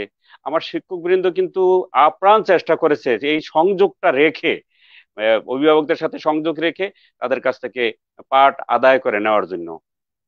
এবং এটা এই ক্ষেত্রে শ্রদ্ধেয় যে স্যার, সফল হয় নাই তা নয়, অনেক ক্ষেত্রেই সফল হয়েছে। তবে ওই যে পরীক্ষা হবে না এই ধরনের একটা মাইন্ড, যে মনের ভিতরে, যে অভিভাবকের মনে এবং শিক্ষার্থীর মনে যে একটা প্রভাব পড়েছে, যার জন্য কিন্তু কিছুটা হলেও শিক্ষকদের ব্যাক পেতে হয়েছে। সেই শিক্ষকরা যতটুকু আশা করেছে, আমরা যতটুকু আশা করেছিলাম, ততটুকু কিন্তু আমরা সাকসেসফুল হতে পারি নাই। এখন এই যে এক শ্রদ্ধেয় স্যার, আমরা, স্যার জি আমাকে শুনতে পাচ্ছেন? স্যার স্যার আমি আপনার কথার মাঝখানে একটি কথা বলছি, সেটি হলো স্যার, আপনি ইতিমধ্যে আমাদেরকে জানালেন যে আপনার উপজেলায় শিক্ষকরা কিভাবে কাজ করছে সেই বিষয়টি। এছাড়াও এই বিবর্তনের কারণে কি কি সমস্যার সম্মুখীন হচ্ছে বিভিন্ন উপজেলা বা দেশের শিক্ষার্থীরা, সেই বিষয়টি আপনি তুলে ধরেছেন, এবং অনলাইন পাঠদানের গুরুত্বও তুলে ধরেছেন। তো শিক্ষকরা চেষ্টা করে যাচ্ছে কাজ করার, কিন্তু সকল শিক্ষার্থী হয়তো সমভাবে উপকৃত হচ্ছে না। তো স্যার, এ বিষয়ে আপনার কাছে একটি প্রশ্ন এসছে, আমাদের ইনবক্সে একটি প্রশ্ন এসছে, সেটি হলো sir, what is your personal initiative in education during COVID-19 crisis? এই প্রশ্নটি স্যার আপনার জন্য এসছে যে এই কোভিড-19 ক্রাইসিসে আপনি মানে ব্যক্তিগতভাবে কোনো উদ্যোগ নিয়েছিলেন কিনা। আমরা অফিসিয়ালি কোনো ব্যবস্থা গ্রহণ করেছি কিনা, স্যার, এখানে অফিসিয়ালি এবং আপনার নিজস্ব কোনো উদ্যোগ ছিল কিনা সে বিষয়টি জানতে চাওয়া হয়েছে। মানে প্রশ্নটা একটু ক্লিয়ার করেন যে কোভিড-19 ক্রাইসিসে, এই প্যান্ডামিকের সময়ে আপনি আপনার নিজস্ব কোনো উদ্যোগ রয়েছে কিনা শিক্ষার্থীদের জন্য বা আপনার শিক্ষকদের ওকে জন্য? ওকে, জি স্যার। সেই বিষয়টাই বলতেছি। হ্যাঁ, জি আমার স্যার। জি কাছে স্যার। আমার মনে হয় সুনির্দিষ্ট প্রশ্ন থাকলে বা বিষয়টা বললে আমার কথা বলতে একটু সুবিধা হয়। কারণ আমার তো কথা বললে তো দুনিয়ার সব বিষয় নিয়ে কথা বলা যায়, কিন্তু সুনির্দিষ্ট করে বললে, এই যে এখন বলছেন আমি আমার ব্যক্তিগত উদ্যোগে কোনো কিছু করেছি কিনা। হ্যাঁ, ধন্যবাদ। আহ, আমরা এই রায়পুর উপজেলায় প্রথম যখন কমন কিছু বিষয় আছে, যেগুলি হচ্ছে যে সরকারি নির্দেশনা, সরকারি নির্দেশনার বাহিরেও আমার ভিতর থেকে যে বিষয়টা চলে আসছে, যেমন আমাদের এখানে আমাদের শিক্ষক যারা আছেন, তারা Lakshmipur online district primary school পেজে পাঠদান করে ওইখানে আপলোড দেয়। সেক্ষেত্রে আমি রায়পুরের জন্য একটা পেজ খুলেছি, রায়পুর অনলাইন প্রাইমারি স্কুল। এই পেজ খুলে আমি প্রতি বিষয়ে, প্রতি শ্রেণীতে, প্রতি বিষয়ে এবং সপ্তাহে 6 দিন যাতে টিচাররা আমার পেজে পাঠদান আপলোড দিতে পারে এবং এই পাঠদান যাতে আমার শিক্ষার্থীরা সবাই দেখতে পারে, এজন্য আমি একটা পরিকল্পনা করে সেখানে প্রতি বিষয়ে 18 জন করে বিশেষ করে বাংলা, গণিত, ইংরেজি এবং বিজ্ঞান, এই 4টা সাবজেক্টকে আমরা প্রথম বাছাই করেছি। এবং বাছাই করে আহ, এই আমরা টিচারদেরকে বলেছি যে আপনারা পরিকল্পনা করে যে কে কোন তারিখে কি বারে তারা আপলোড দিবে, এবং এটার সবকিছু প্রস্তুত করে এইভাবে দেওয়া শুরু করলাম। এতে দেখা গেল আমাদের যে ইয়া ছিল, যে আসলে এইগুলি কতজন দেখবে, কিভাবে দেখবে, এটা কিন্তু আমরা চিন্তা করি নাই। যে আহ, আমাদের ধারণা ছিল যে আসলে কতজনে দেখবে, খুব একটা দেখবে না। কিন্তু আমরা দেখলাম যে ভিউতে যায় হাজার হাজার মানুষ, হাজার হাজার শিক্ষার্থী এই ইয়াগুলি দেখতেছে, শুধু আমার উপজেলায় না, এই পেজের সাথে যে কানেক্ট যত আছে আহ, সবাই এই ইয়াগুলি আহ, দেখতেছে। এই জন্য আমরা তা পরবর্তীতে আমার এই রায়পুর অনলাইন পেজে তো আপলোড দেওয়া শুরু হলোই। পরবর্তীতে আমি আমার সকল শিক্ষকদের সাথে মিটিং করে, জুম মিটিং করে সকল প্রধান শিক্ষকদেরকে বললাম যে আপনারা আপনাদের স্কুলের আইডিতে অথবা স্টুডেন্টের টিচারের আইডিতে, সহকারী শিক্ষক হোক, প্রধান শিক্ষক হোক, তাদের আইডিতে আপনারা এই স্কুলেই আহ, পাঠদান রেকর্ড করবেন। পাঠদান রেকর্ড করে ওই রেকর্ডকৃত পাঠটা আপনারা ওই টিচারের নিজস্ব আইডিতে ইয়া করবে এবং ট্যাগ করে দিবে প্রধান শিক্ষকের সাথে, অভিভাবকদের সাথে, যাদের সাথে ফেসবুকের ইয়া আছে তাদের সাথে ট্যাগ করে দিবে, আমাদের সাথে ট্যাগ করে দিবে। এতে এতে হবে কি, যে আমাদের অনেক শিক্ষার্থী উপকৃত হবে। এবং আমরা শুধু রায়পুর অনলাইন পেজ নয়, আমি পরবর্তীতে ওই সকল শিক্ষকদেরকে, অর্থাৎ যে এই যে এক স্কুলে 5 জন শিক্ষক থাকলে সেই 5 জন শিক্ষককেই যে যে বিষয়ে, যে ক্লাসে যে বিষয়ে পড়ায় সেই বিষয়ে তারা পাঠদান করে আপলোড দেওয়া শুরু করলো। এটা আমার উপজেলায় একটা বিপ্লবের মতো। আমি মনে করেছিলাম যে শিক্ষকরা কতটুকু পারবে, বা অনেকে আছে ভালো পাঠদান করতে পারবে না হয়তো, বা ভিডিও করার সময় ভালো উপস্থাপন করতে পারবে না। কিন্তু যাদেরকে নিয়ে আমি খুব বেশি টেনশনে ছিলাম, সেই সব বয়স্ক টিচাররা, সেসব মানে পিছিয়ে পড়া, আমি যদি বলি যে যারা লাইমলাইটে কখনো আসে নাই, সেই সব টিচারদের পাঠদান দেখে আমি সত্যি সত্যি অভিভূত হয়ে গেছি যে উনি তো কোনোদিন আমার সাথে একটু পরিচয় হয় নাই, ভালো জানাশোনাও নাই। এই টিচার যে এত ভালো পাঠদান করতে পারে সেটা আমার জানা ছিল না। কিন্তু আমি এই করোনাকালীন সময়ে এবং এই উদ্যোগ গ্রহণ করার কারণে ওইসব টিচারদের, শত শত টিচার, ওইসব টিচারদের আসল, যে আসলে প্রত্যেকটা টিচারের ভিতরে যে কিছু ক্রিয়েটিভিটি আছে এবং তাদের যে অনেক মেধাবী, শিক্ষকরা যে অনেক মেধাবী, এই বিষয়টা কিন্তু এই সময়ে চলে আসছে, উঠে আসছে। সত্যি আমি অভিভূত হয়ে গেছি যে অনেক টিচার যাদের সাথে আমার আমি চিন্তাও করি নাই যে এই টিচার ভালো পাঠদান করতে পারবে। হাতে গোনা কিছু টিচারের সাথে আমার জানাশোনা আছে, পরিচয় আছে, তারা ভালো পাঠদান করে, ট্রেনিং এ আসে, ইউআরসিতে ট্রেনিং করে। কিন্তু এত ভালো টিচার যে আমাদের আছে, এই কোভিড না না আসলে, কোভিড-19 না হইলে, এই পরিস্থিতির সৃষ্টি না হইলে আমরা কিন্তু জানতে পারতাম না যে আমার শিক্ষকরা কত মেধাবী, কত সৃজনশীল, কত চমৎকার ভাবে পাঠদান উপস্থাপন করে। এটা আমি আসলে বুঝতে পারতাম না যদি আমি এই এই উদ্যোগটা গ্রহণ না করতাম। ধন্যবাদ। এরপরে আর যদি কোনো স্যার, ধন্যবাদ স্যার। স্যার, আমরা আপনার কাছে কিছুক্ষণ পরে আসবো, তবে স্যার একটি কথা না বললেই নয়, আপনার একটি অত্যন্ত প্রশংসনীয় উদ্যোগ আপনি যেটি বলছেন, রায়পুর অনলাইন প্রাইমারি স্কুল পেজটি আপনি খুলেছেন। আপনি প্রতি বিষয়ে প্রতি বিষয়ের জন্য 4টি বিষয়ের কথা বলেছেন। প্রথমত যখন কাজ করেছিল তখন 18 জন শিক্ষককে নিয়োগ নিয়োগ করেছেন, এবং আপনার এই প্রশংসনীয় উদ্যোগের কারণে আপনার উপজেলায় যে এতজন সম্মানিত শিক্ষক, এত গুণী শিক্ষক রয়েছে, সেটি আপনি আবিষ্কার করেছেন স্যার।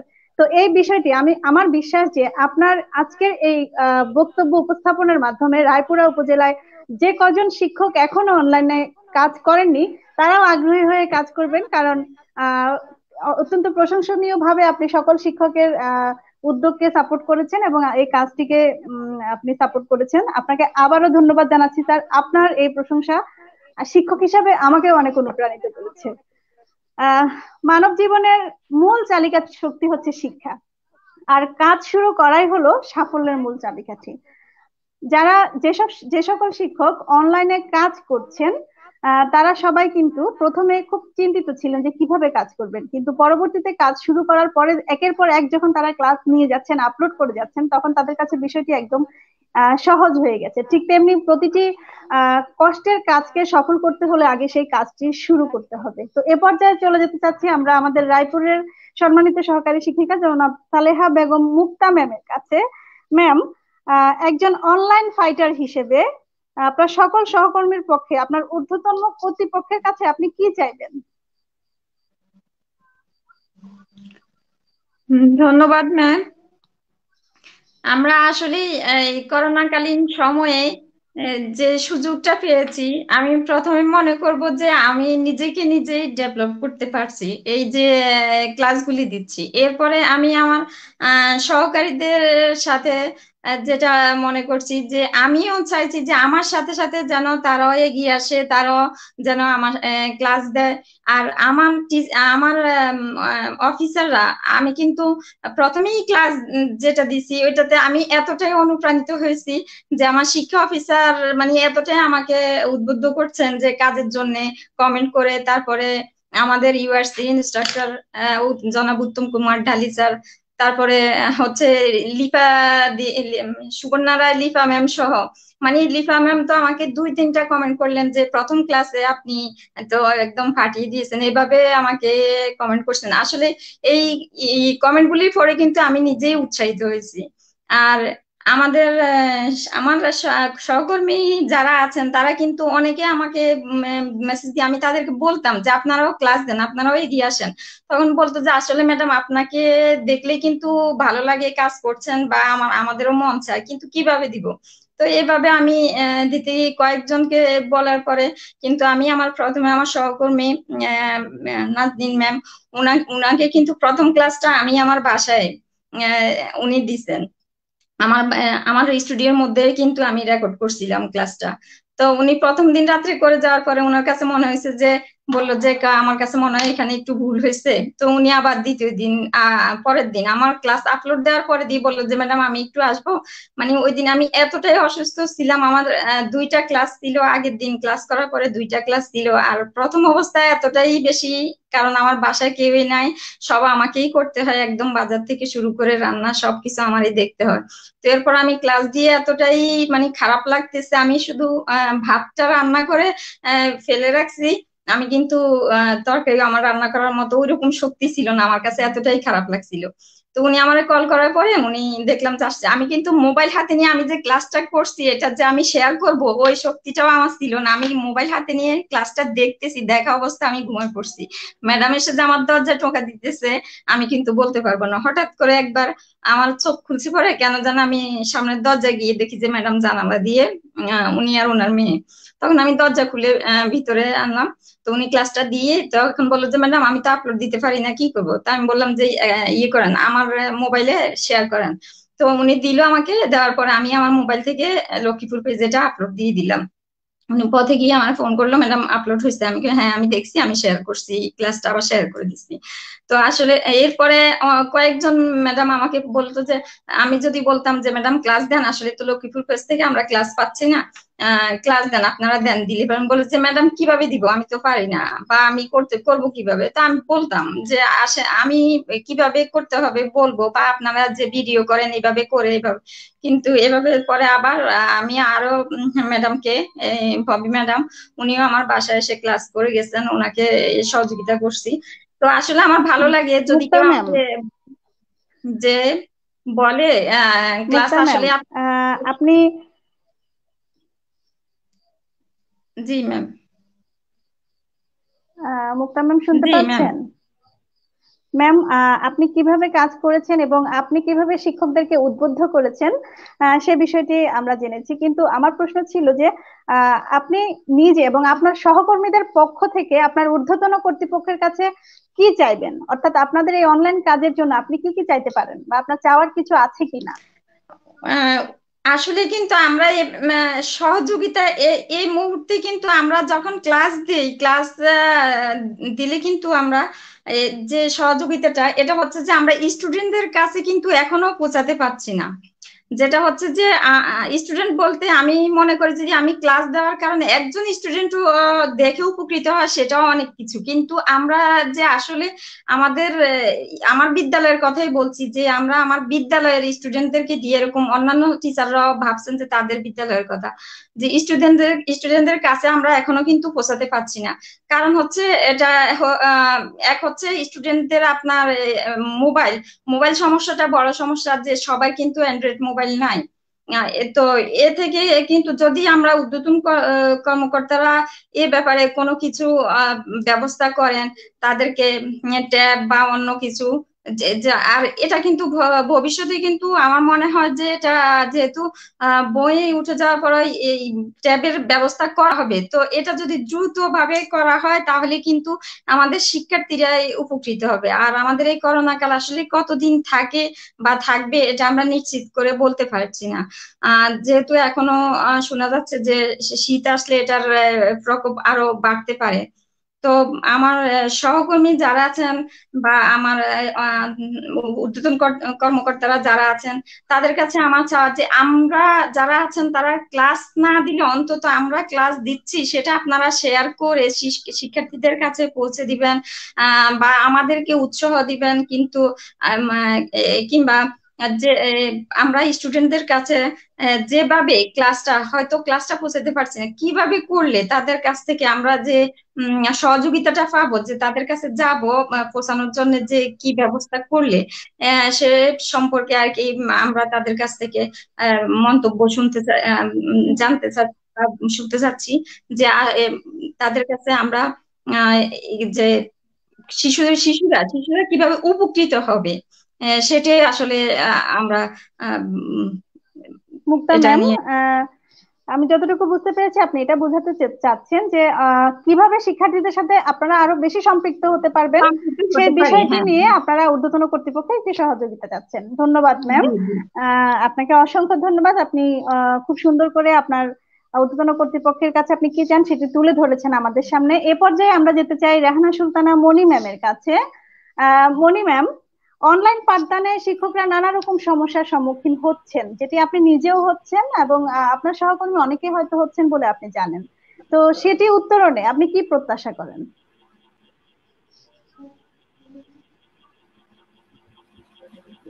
ধন্যবাদ ম্যাম। আসলে প্রথমেই জানা দরকার যে আমরা কি ধরনের সমস্যার সম্মুখীন হচ্ছি। আমি আমাদের আজকের এই অনুষ্ঠানে উপস্থিত আছেন জনাব কে এম মোশতাক আহমেদ, উপজেলা শিক্ষা অফিসার, রায়পুর লক্ষ্মীপুর। স্যার প্রতি শ্রদ্ধা জানাচ্ছি। এই যে স্যাররা যারা আছেন আমাদেরকে সমর্থন দিয়ে যাচ্ছেন এবং এই অনলাইন কার্যক্রমগুলো যারা সমর্থন দিচ্ছেন, এরকম কিন্তু খুব বেশি না। আমি যেটা দেখছি অনেক কর্মকর্তাই আছেন যে এটা আসলে সাপোর্ট দিচ্ছেন না। তো আমাদের এই আমাদের যারা অভিভাবক, ওনাদের সাপোর্টটা আমাদের জন্য অনেক বড় ব্যাপার। তো আমার প্রত্যাশা থাকবে যে এরকম সবাই আমাদেরকে সাপোর্ট দিবেন। আসলে আমরা তো আমাদের উদ্দেশ্য তো সৎ, আমরা আমাদের শিক্ষার্থীদের জন্য করছি, আমরা আমাদের মহান পেশার দায়িত্ব পালনের জন্যই এই কাজগুলো করছি। আমরা তো কোনো মজা করার জন্য করছি না, কারণ আমাদের এই কাজগুলো করতে অনেক কষ্ট হয়, পরিশ্রম হয়, আমাদের এমবি খরচ হয়, আমাদের অর্থ ব্যয় হয়, আমাদের সময় যায়, আমাদের পরিবারকে যে সময়টা আমরা দিতে পারি সেই সময়টা আমরা এই অনলাইন ক্লাসে বসে ক্লাসের পেছনে দিচ্ছি। একটা ক্লাস তৈরি করতে অনেক সময় লাগে, অনেক পরিশ্রম লাগে, অনেক চিন্তা করতে হয়। তো সেই সঠিকভাবে ক্লাসটা সুন্দর করে নিতে হলে, তাও আবার ভার্চুয়ালি, তো এটা অবশ্যই আলাদা একটা স্ট্রেস আছে। তো এই স্ট্রেস গুলো আমাদের তখনই সার্থক হয়, আমাদের এই পরিশ্রম গুলো তখনই সার্থক হয় যখন এই যে স্যারের মতো কর্মকর্তা বৃন্দ, অভিভাবক বৃন্দ আমাদেরকে সাপোর্ট দেন, আমাদের প্রশংসা করেন। তো এই জন্য আমাদের মনে হয় যে প্রথমে আপনাদের মানসিক একটা সাপোর্ট আমাদের প্রয়োজন, আমাদের অভিভাবকদের মানসিক সাপোর্ট প্রয়োজন। তারপর তো অনেক শিক্ষকের আসলে আমরা খুব ভালো আমরা একটা স্মার্ট স্যালারি পাই না, যেটা সত্যি কথা। তো আমাদের এই কাজগুলোর পেছনে কিন্তু আমি আপনাকে প্রথমেই বলেছি আমি স্কুল এলাকায় থাকি, তো আমার স্কুলে যাতায়াত খরচ নেই। তো সেক্ষেত্রে এখন কিন্তু আমার খরচ হচ্ছে আমার ক্লাসের পেছনে, যথেষ্ট খরচ হচ্ছে, আমার এমবি খরচ হচ্ছে, আমার কালি কিনতে হচ্ছে, আমার পোস্টার কিনতে হচ্ছে, বোর্ড কিনতে হয়েছে, আমাকে একটা ট্রাইপড কিনতে হয়েছে। তো যে কারণে আমাদের প্রচুর খরচও হচ্ছে। তো এই বিষয়গুলো যেহেতু আমাদের সরকারের কাছ থেকেও আমরা ঘরে বসে শিক্ষার মতো একটা পেজ পেয়েছি, তার মানে আমাদের প্রশাসনের সমর্থন আছে অনলাইন ক্লাসের প্রতি। তো এই সবকিছু তখনই আরো সহজ হবে, আরো মসৃণ হবে যখন আমাদের প্রশাসনের, আমাদের অভিভাবক বৃন্দের সাপোর্ট থাকবে। আমাদের যেখানে যে ঘাটতি আছে, আমাদের বিদ্যালয়ের যে খরচগুলো দেয়া হয় বিদ্যালয়ের পেছনে, সেগুলো ইচ্ছে করলে কিন্তু শিক্ষকদের এই ক্লাসের পেছনে আমরা প্রশাসনের কাছ থেকে কিছুটা হলেও পেতে পারি। কিছুটাও যদি পাই, তাও আমাদের মনে হয় অনেকেরই কিছু সমস্যা অন্তত দূর হবে। তারপর যে প্রশিক্ষণের বিষয় আছে, আসলে অনলাইনের জন্য একটা বিশেষ আলাদা প্রশিক্ষণের প্রয়োজন আছে। আমরা সবাই এতদিন ইউনিভার্সিটি গুলোতে প্রশিক্ষণ নিয়েছি, কিন্তু সেখানে কোনো অনলাইন প্রশিক্ষণ ছিল না। যদিও এখন আমাদের কোনো কর্মকর্তা ব্যক্তিগত উদ্যোগে প্রশিক্ষণ নিচ্ছেন, কিন্তু আমাদের প্রশাসনিক ভাবে আমাদেরকে হয়তো বা কিছু প্রশিক্ষণ অনলাইন ক্লাসের ব্যাপারে প্রশিক্ষণ দিতে পারলে আরো সুবিধা হয়, ভালো হয়। তো এগুলোই হচ্ছে আমার চাওয়া, সবচেয়ে বেশি চাওয়াই হচ্ছে মানসিক সহযোগিতা, মানসিক সাপোর্ট। ধন্যবাদ ম্যাম, ধন্যবাদ মনি ম্যাম। আসলে এই যে আলোচনার ভিত্তিতে কিন্তু আমরা অনেক বিষয় এখানে তুলে ধরতে পারছি, কি কি উত্তরণ প্রয়োজন, কি কি চাহিদা, সবকিছু মিলে আমাদের আসলে এই আলোচনা সমকালীন শিক্ষাও আমাদের ভাবনা। তো এবারে আমি স্যারের কাছে যেতে চাই, সম্মানিত উপজেলা শিক্ষা অফিসার স্যার। শুরুতে আমি বলতে চাই যে মানুষের 5টি মৌলিক অধিকারের মধ্যে অন্যতম একটি হচ্ছে শিক্ষা, আর যেটি অন্য 4টিকে প্ররোচিত করে। তো সেই অন্য 4টিকে প্ররোচিত করার জন্য কিন্তু করোনাকালীন এই সময়ে শিক্ষা ব্যবস্থাকে সক্রিয় রাখার জন্য অনলাইন কার্যক্রম শুরু হয়েছে। তো স্যার, আপনার কাছে আমার সর্বশেষ 2টি প্রশ্ন থাকবে। প্রথম প্রশ্নটি হলো, আপনার উপজেলার সকল শিক্ষক কি এই অনলাইন কার্যক্রমের সাথে সম্পৃক্ত রয়েছেন? আর যদি না থাকে, তখন সেই শিক্ষক তবে যে সকল শিক্ষক পিছিয়ে রয়েছেন তাদেরকে নিয়ে আপনি কি ভাবছেন?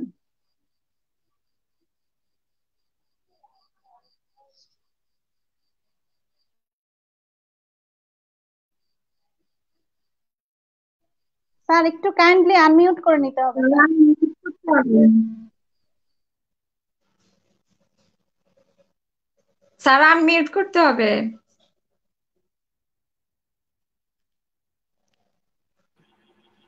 স্যার মিউট হয়ে আছেন স্যার। Sir please. আপনার কথা শোনা যাচ্ছে না স্যার, মাইক্রোফোন মিউট করা আছে। হ্যাঁ, থ্যাংক ইউ। এই এবার শোনা যাচ্ছে? জি শোনা স্যার, যাচ্ছে স্যার। এবার শোনা যাচ্ছে? ওকে। জি স্যার, জি শোনা যাচ্ছে। করোনাকালীন সময়ে আমাদের আহ, করোনাকালীন সময়ে আমাদের এখন যে অবস্থা, এতে অনলাইন ক্লাস ছাড়া আমাদের অন্যগুলি খুব দুরূহ বিষয়। একটা বিষয় হচ্ছে অনলাইনে ক্লাস আমরা করতে পারি, বাট কতটুকু তারা আহ, আহ, মানে এটা গ্রহণ করতেছে বা এখান থেকে সেবা পাচ্ছে, অথবা এখান থেকে কতটুকু তারা আহ, মানে আহ, শিখতে পারতেছে, এই বিষয়টাও আমাদের দেখতে হবে। আমরা আমরা কষ্ট করছি, কিন্তু তারা আসলে সেই আমাদের যে কষ্টের পরিমাণটা সেই অনুযায়ী তারা আহ, অগ্রগতি সেই পরিমাণ আছে কিনা, এই বিষয়টা প্রথমে লক্ষ্য করতে হবে। সেক্ষেত্রে বিশেষ করে আমার মেয়ে পঞ্চম শ্রেণীতে পড়ে। এবার পঞ্চম শ্রেণী, আহ, সমাপনী পরীক্ষা দেওয়ার কথা ছিল, সমাপনী পরীক্ষা হলো না। অনলাইনে টিচারদের সাথে ক্লাস হয়েছে, কিন্তু অনলাইনে একটা বিষয় হচ্ছে অনলাইনে বুঝে কম, কি বলে সেটার সাথে সাথে কিন্তু তাকে টিচারকে প্রশ্ন করা যাচ্ছে না, এই একটা বিষয়। আবার এটার প্রতি আগ্রহ একটু কম, যেহেতু আমার টিচার আমাকে সরাসরি প্রশ্ন করতে পারতেছে না, কোনো কিছু জিজ্ঞাসা করতেছে না, এই জন্য তাদের আগ্রহটা একটু কম থাকে, একটু অমনোযোগী হওয়ার সুযোগ থাকে। কিন্তু সরাসরি যখন ক্লাস করে তখন কিন্তু অমনোযোগী হওয়ার সুযোগ থাকে না। এই জিনিসটা আমি লক্ষ্য করেছি আমার একেবারে ব্যক্তিগত জীবনে, আমার পরিবার থেকে আমি দেখলাম যে সরাসরি বিষয়টা আর অনলাইনের বিষয়টা, এই পার্থক্যটুকু কিন্তু রয়েছে। পাশাপাশি অনলাইনে যদি ক্লাস যে যা করি, এটা থেকে যতটুকুই আমরা আহ, আহ, করতে পারি বা যতটুকুই হোক, এর পাশাপাশি আমরা টিচাররা কি করে, বিশেষ করে আমার উপজেলায় আমরা যেটা করেছি সেটা হলো যে আপনারা অনলাইনে অথবা এই যে আমাদের ইয়াতে ফেসবুক আইডিতে, আমার ওই রায়পুর অনলাইন পেজে আপনারা যে পাঠদান আপলোড দিচ্ছেন, এর পাশাপাশি সবাই কি দেখছে? সবাই দেখতে পাচ্ছে না। সবাই কি এই সুযোগটা নিতে পারছে? পারছে না। তাহলে কি করতে হবে এখন? আমাদের ঝরে পড়ার বিষয়টা দেখেন, ঝরে পড়ে কারা? যারা আজ স্কুলে আসলো, 2 দিন স্কুলে আসলো, তারপর তৃতীয় দিন আসে না, চতুর্থ দিন আসে না, পঞ্চম দিন এসে যখন দেখে তার সাথে লেখাপড়ার খাপ খাচ্ছে না, সে বুঝতেছে না, তখন তার লেখাপড়ার প্রতি অনীহা চলে আসে, একসময় ঝরে পড়ে। এই এই বিষয়টাও যারা প্রান্তিক, যারা একটু পিছিয়ে পড়া, যারা এই যাদের বাবা মারা খেটে খায়, এই সময়ে এই ছেলেমেয়েরা তাদের বাবা মাকে সহযোগিতা করতে যে এই আমাদের এই লেখাপড়ার এই যে অনলাইনে বলেন অথবা ফেসবুকে বলেন, তারাই কিন্তু এখানে বঞ্চিত হচ্ছে। আর যারা যারা লেখাপড়া ভালো জানে, তারাই আবার সেবাটা বেশি পাচ্ছে। আর যারা লেখাপড়া একটু পিছিয়ে পড়া, যাদেরকে স্কুলে নিয়মিত স্কুলেই আসে না, তারা এই এখন যে সিস্টেম, এই সিস্টেমে তারা বঞ্চিত হচ্ছে। তাহলে আমরা যেটা বলে করেছি টিচারদের দিয়ে, যে আপনারা একটু বাড়ি যাবেন, সামাজিক দূরত্ব বজায় রেখে স্বাস্থ্যবিধি মেনে বাড়ি যেয়ে তাদেরকে পড়া দিয়ে আসতে হবে। যে আপনারা এই এইটুকু আহ, বাচ্চাদেরকে পড়া পড়া দিয়ে আসবেন। পরবর্তীতে সেই পড়া, সে তার আলোকে আপনি আবার পরবর্তীতে তার পড়াটা কমপ্লিট হইলো কিনা সেটা আবার একটু দেখবেন, কারণ এই শিশুরা কিন্তু আমাদের শিখন ফল। একটা জিনিস আমাদের মনে রাখতে হবে, স্কুল বন্ধ থাকুক, এখন বন্ধের পরে আমরা আহ, কি হবে, তাদেরকে পরের ক্লাসে আমরা সবাইকেই উঠিয়ে দেব। এখন উঠিয়ে দিলে আমরা বিশেষ করে প্রথম ও দ্বিতীয় শ্রেণীর বইটা কিন্তু, বইগুলি কম বই এবং ছোট বই, সেখানে শিখন ফল অর্জন, যদি বিশেষ করে দ্বিতীয় শ্রেণীর বাচ্চারা যদি শিখন ফল পুরোপুরি অর্জন না করে তৃতীয় শ্রেণীতে ওঠে, তৃতীয় শ্রেণীতে কিন্তু বইয়ের পরিমাণ আহ, বেশি এবং বইয়ের পরিধি বড়। তাহলে এই দ্বিতীয় শ্রেণীর শিখন ফলই যদি অর্জন না করে, যোগ্যতাই যদি অর্জন করতে না পারলো, তৃতীয় শ্রেণীতে এসে কিন্তু সে একটা বড় ধাক্কা খাবে। আবার চতুর্থ শ্রেণীর, বিশেষ করে তৃতীয় শ্রেণীতে এই বছর যারা পড়লো, অর্থাৎ তার কিন্তু যোগ্যতাটা দ্বিতীয় শ্রেণীরই রয়ে গেল, তৃতীয় শ্রেণীতে এসে কিন্তু সে ভালো বেশি বেশি অর্জন করতে পারে নাই।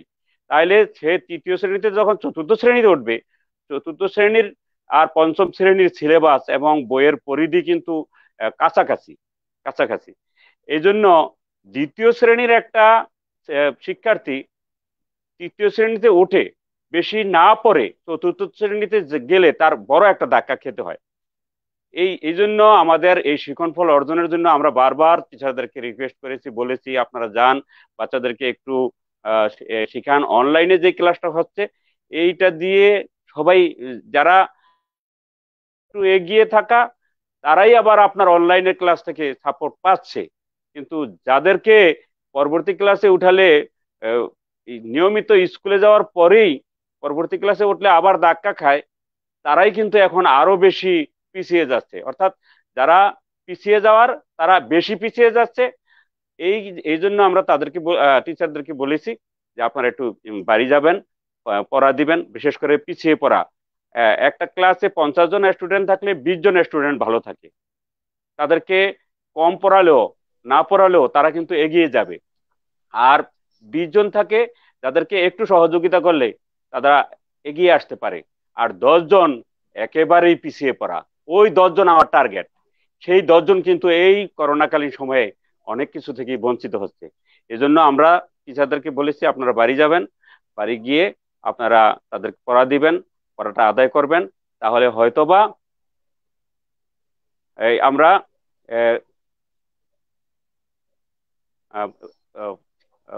স্যার, শ্রদ্ধেয় স্যার, আপনার কাছে একটি প্রশ্ন এসেছে, সেটি হলো করোনা পরবর্তী সময়ে শিক্ষা প্রতিষ্ঠান পরিচালনায় ও শিক্ষার্থী সুরক্ষায় আমাদের সামনে কি কি চ্যালেঞ্জ কি কি আছে চ্যালেঞ্জ আছে। এবং হ্যাঁ, শিক্ষকদের কি একটা কি প্রশ্ন চলে আসছে, এটাই জি আমি জি দেখতেছিলাম, যার জি জন্য কথা বন্ধ হয়ে গেছে।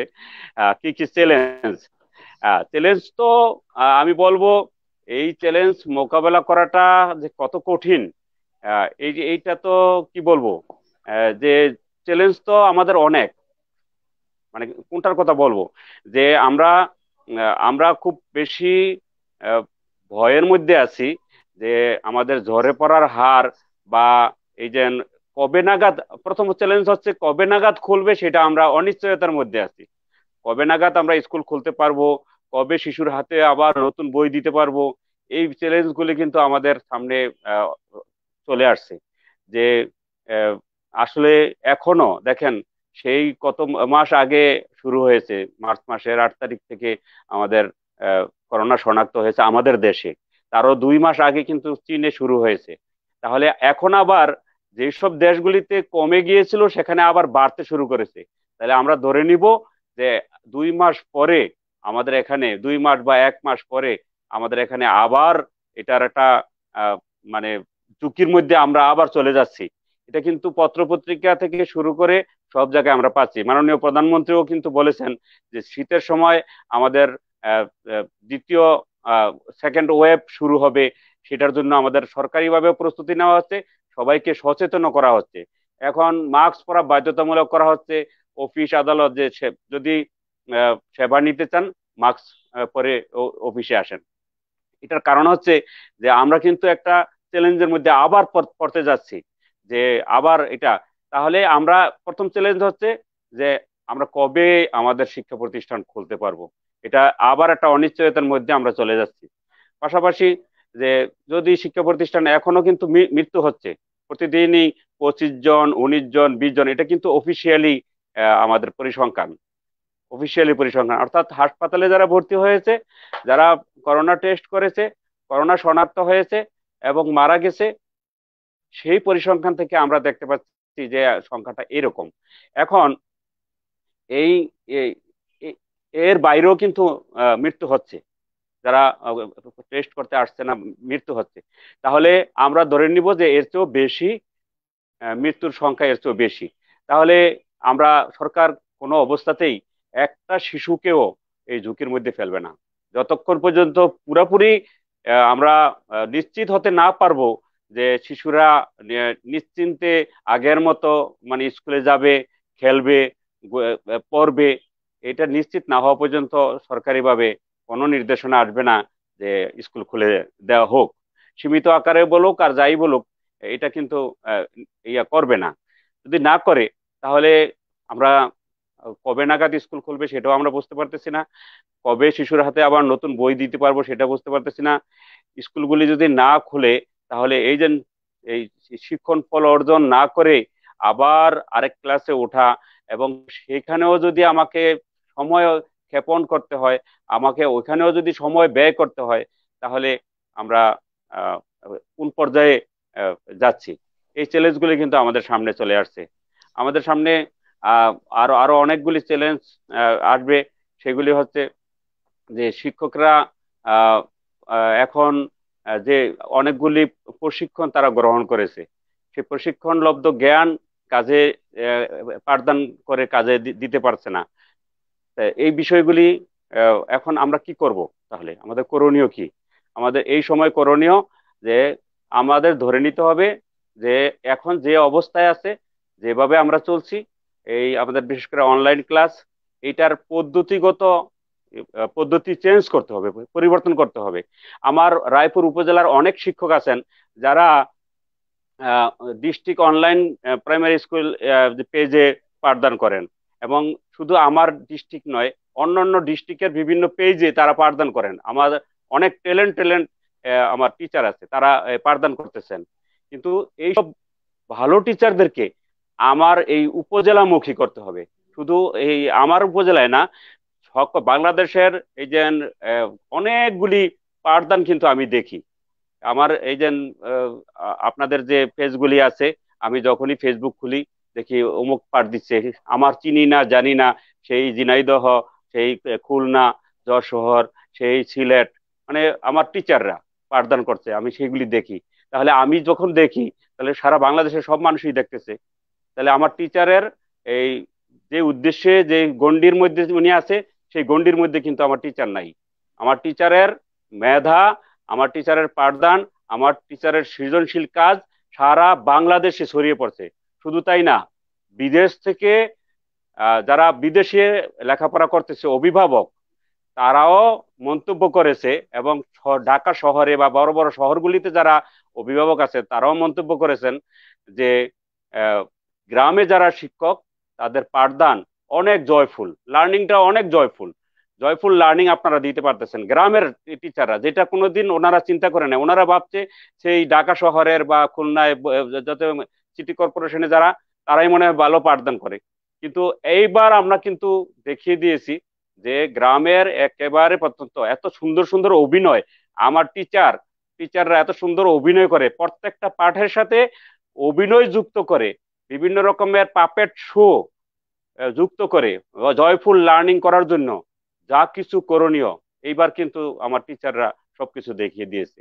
তাহলে আমাদের সকল চ্যালেঞ্জগুলি মোকাবেলা করার জন্য আমাদের যেটা করণীয়, সেটা এই মেধাবী শিক্ষার্থীদেরকে নিয়ে, শিক্ষকদেরকে নিয়ে আমরা আমাদের উপজেলা ভিত্তিক আমরা দল গঠন করব।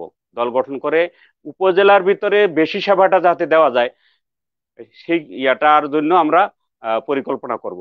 কারণ আমরা এখনো জানি না কবে আমাদের স্কুল খুলবে, কবে আমার ছেলেমেয়েরা স্কুলে যাবে, আবার সেই স্বাভাবিক অবস্থা ফিরে পাবে, সেটা আমরা এখনো জানি না।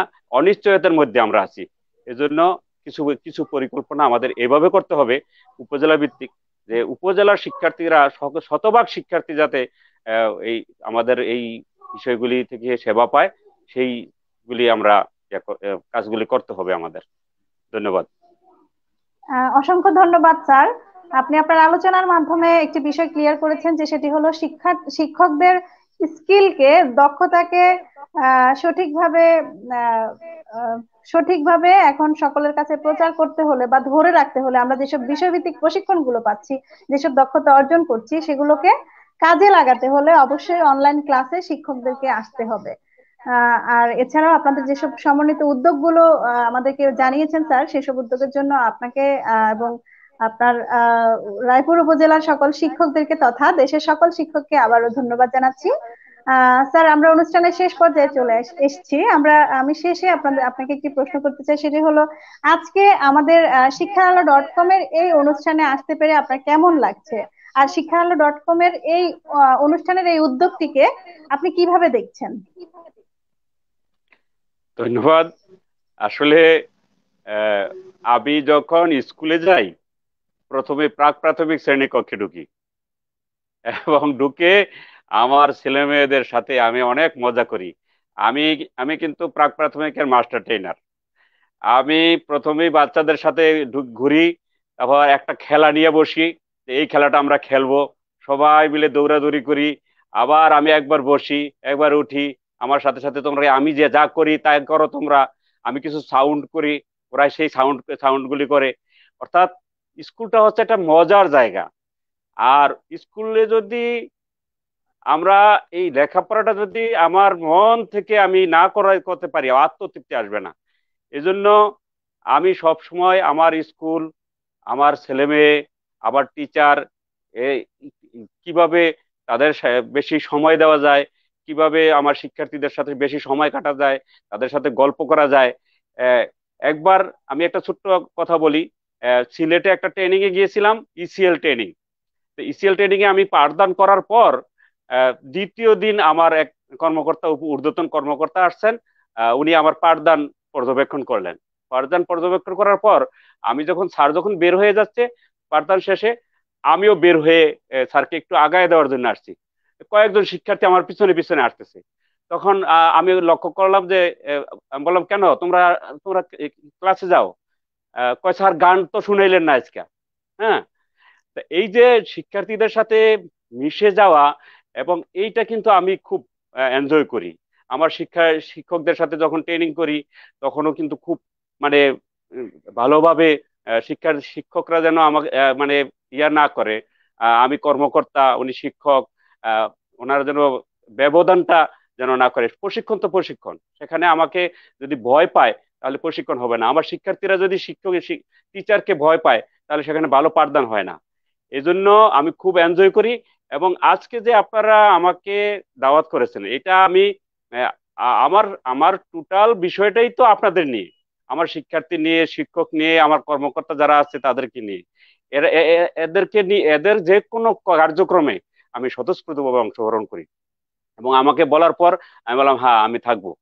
আহ, এই আপনারা আমাকে এই থাকার জন্য যে আহ্বান করছেন, আমাকে দাওয়াত দিয়েছেন, এজন্য আমার পক্ষ থেকে, আমার রায়পুর উপজেলা প্রাথমিক শিক্ষা পরিবারের পক্ষ থেকে আন্তরিক ধন্যবাদ জানাচ্ছি, কৃতজ্ঞতা জানাচ্ছি। আর আহ, আপনাদের এই উদ্যোগ, এই উদ্যোগের কারণে যদি কোনো যারা শুনেছেন, তারা যদি কিছু কিছু মানুষও যদি উদ্বুদ্ধ হয়, কিছু মানুষও যদি উপকৃত হয়, কিছু মানুষও যদি আমাদের প্রাথমিক শিক্ষার জন্য ইতিবাচক মনোভাব নিয়ে এগিয়ে আসে, আমি মনে করি আমাদের এই কষ্ট, আমাদের এই অনুষ্ঠান সার্থক, সুন্দর। অনেক ধন্যবাদ আপনাদেরকে।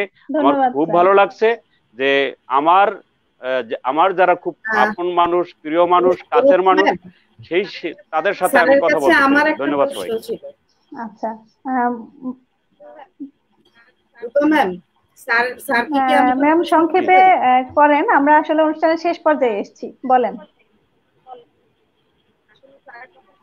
আসলে স্যারের কথাগুলো খুব পজিটিভ, তো স্যারের কথাগুলো খুব ভালো লাগছে। তো আমার মনে অনেকদিন থেকে একটা প্রশ্ন, যে আমাদের কোন শিক্ষক বলেন যে আমাদের, আমরা আমাদের নিজের বিদ্যালয় নিয়ে ভাববো, আমরা অনলাইনে ক্লাস নিব, সারা দেশের শিক্ষার্থীরা দেখবে, সেটা দিয়ে আমার কি লাভ? আমি আমার শুধুমাত্র আমার দায়িত্ব হচ্ছে আমার বিদ্যালয়ের শিক্ষার্থীদেরকে দেখা। তো এই প্রশ্নটির উত্তরে স্যারের মতামতটা আমি একটু জানতে চাচ্ছিলাম। স্যার কি আমার হ্যাঁ, কথা শুনতে শুনতে পাচ্ছি। পেয়েছেন? স্যার এই ব্যাপারে আপনি কি বলবেন স্যার? আবার একটু কথাটা বলেন। বিনীতভাবে জানতে চাচ্ছি স্যার। স্যার, কোন শিক্ষক বলে থাকেন, বিশেষ করে যেমন আমাদের উপজেলায় যখন আমরা ক্লাস নিচ্ছি, আমাদের বেগমগঞ্জ উপজেলা বিশাল একটি উপজেলা, তো এখান থেকে আমরা মাত্র 2 জন শিক্ষক ক্লাস নিচ্ছি অনলাইনে। আসলে আপনারা যখন বলেন তখন আমরা শিক্ষকরা কিন্তু সেই কাজে আমরা ঝাঁপিয়ে পড়ি, কিন্তু শিক্ষকদের কথা তো আর শিক্ষকরা শুনবে না। তা আমাদের সম্মানিত জেলা প্রাথমিক শিক্ষা অফিসার স্যার আসলে আমাদেরকে যথেষ্ট সহযোগিতা করেন, উনি যথেষ্ট পজিটিভ। কোন শিক্ষককে উনি যখন অনলাইনে ক্লাস নেওয়ার ব্যাপারে বললেন আমাদের নোয়াখালী অনলাইন প্রাইমারি স্কুলের পেজে, তখন কেউ কেউ স্যারকে উত্তর দিয়েছে, স্যার আমার দায়িত্ব হচ্ছে আমার নিজ বিদ্যালয়ের প্রতি, তো আমি আগে আমার নিজ বিদ্যালয়ের শিক্ষার্থীদের ভালো মন্দ দেখবো, তাদের পড়ার ব্যাপারে আমি খোঁজ খবর নিব, পড়াবো। সারা দেশের শিক্ষার্থীদের প্রতি আমার কোনো দায়িত্ব নেই স্যার।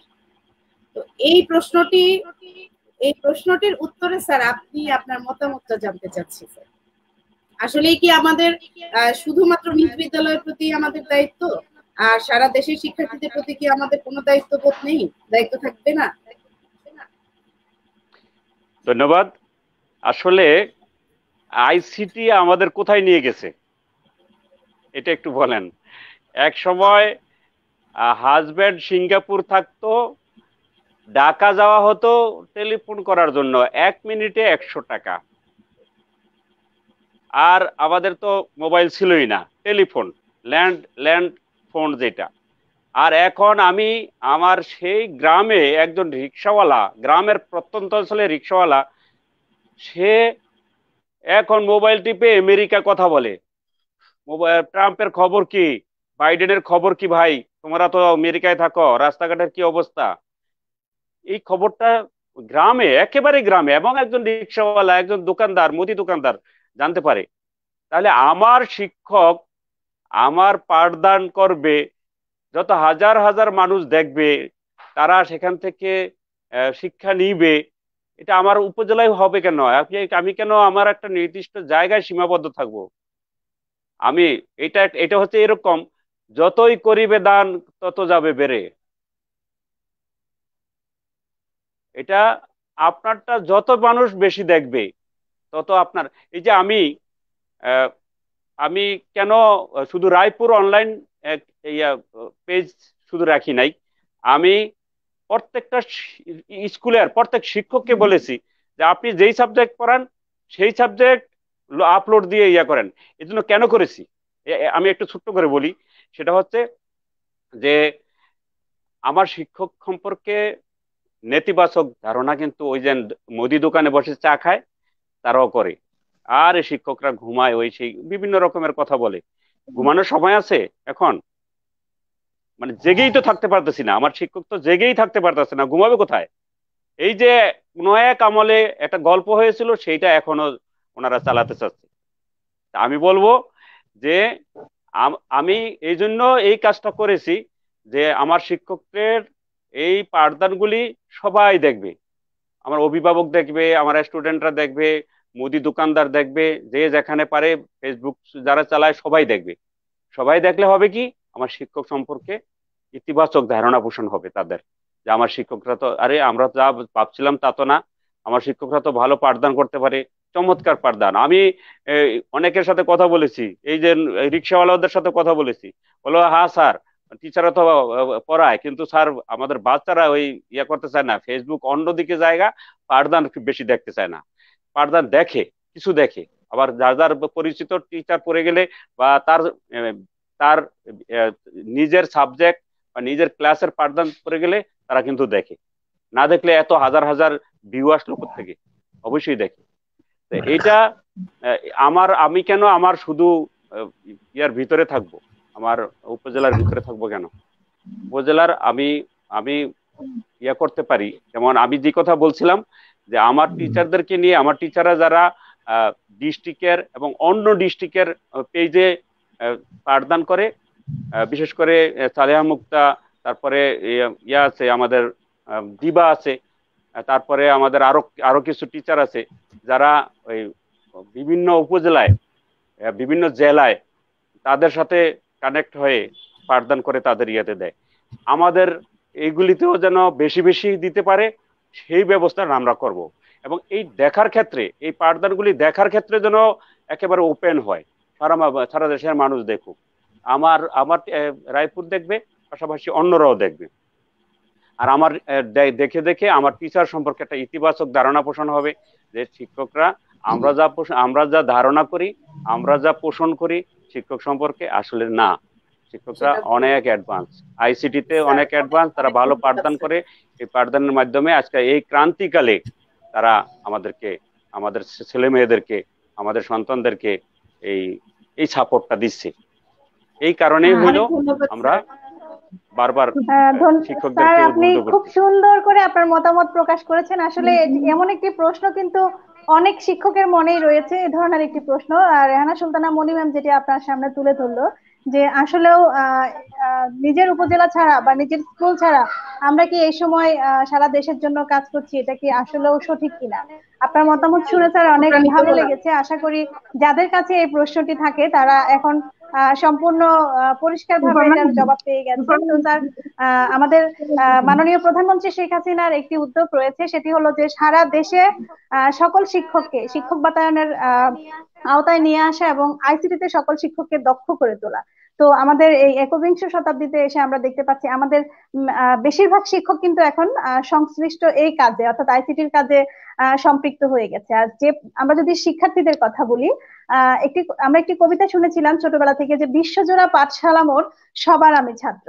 একজন ছাত্র শুধু নিজ স্কুলের শিক্ষক নয়, দেশের সকল পর্যায়ের শিক্ষকের শিক্ষা গ্রহণ করার অধিকার রাখে এবং আমরা শিক্ষক হিসেবে সকলের জন্যই কাজ করে যেতে পারি। স্যারের জবাব অনেক ভালো লেগেছে, স্যারকে আবারও অসংখ্য অসংখ্য ধন্যবাদ জানাচ্ছি। তো এ পর্যায়ে আমরা শেষে চলে এসেছি। আমি এবার সালেহা মুক্তা ম্যাম, সংক্ষেপে আপনার কাছে জানতে চাচ্ছি যে আজকের অনুষ্ঠানে আসতে পেরে আপনার কেমন লাগছে, শিক্ষার.com এর এই উদ্যোগকে আপনি কিভাবে দেখছেন? ধন্যবাদ ম্যাম। আমি এটা বলার আগে একটু বলে নিচ্ছি, সংযোগ করছি এই কারণে যে আমার স্যারের আমার শ্রদ্ধেয় শিক্ষা অফিসার মহোদয়ের উদ্দেশ্যে বলছি। আসলে স্যার কিন্তু আমাদের যে নির্দেশনা দিয়েছেন যে আমাদেরকে শিক্ষার্থীদের বাড়ি বাড়ি গিয়ে পড়া দিয়ে আসা বানিয়ে আসা, এইটা আমরা নিশ্চিত করার জন্যই এবং লাইভের সবাইকে জানানোর জন্য যে আমরা আসলে এই কাজটি করেছি এবং করে যাচ্ছি। শিক্ষার্থীদের বাড়িতে গিয়ে কাজগুলি করে যাচ্ছি, যে তাদেরকে পড়া দেওয়া এবং নেওয়া। আর আরেকটা ব্যাপার হচ্ছে আমার যে শিক্ষার্থীদের কাছে যাওয়া বলতে আমি বলতে চাইছি যে অনলাইনে যে শিক্ষার্থীরা সংযোগটা পাচ্ছে না সেটার কথাই বলছি। সেজন্য আমার উপরের কর্তৃপক্ষকে একটু আমাদের এই লাইভের মাধ্যমে জানাতে চাচ্ছি যে আসলেই কিন্তু তাদের এই ট্যাবের বিষয়টা বা কিভাবে তাদেরকে আমরা এই শ্রেণী বলতে আমরা যাই এখন বর্তমান পাঠদানটা দিচ্ছি সেটার সাথে সংযোগ করতে পারি, সে ব্যবস্থা করার জন্য। তো ধন্যবাদ।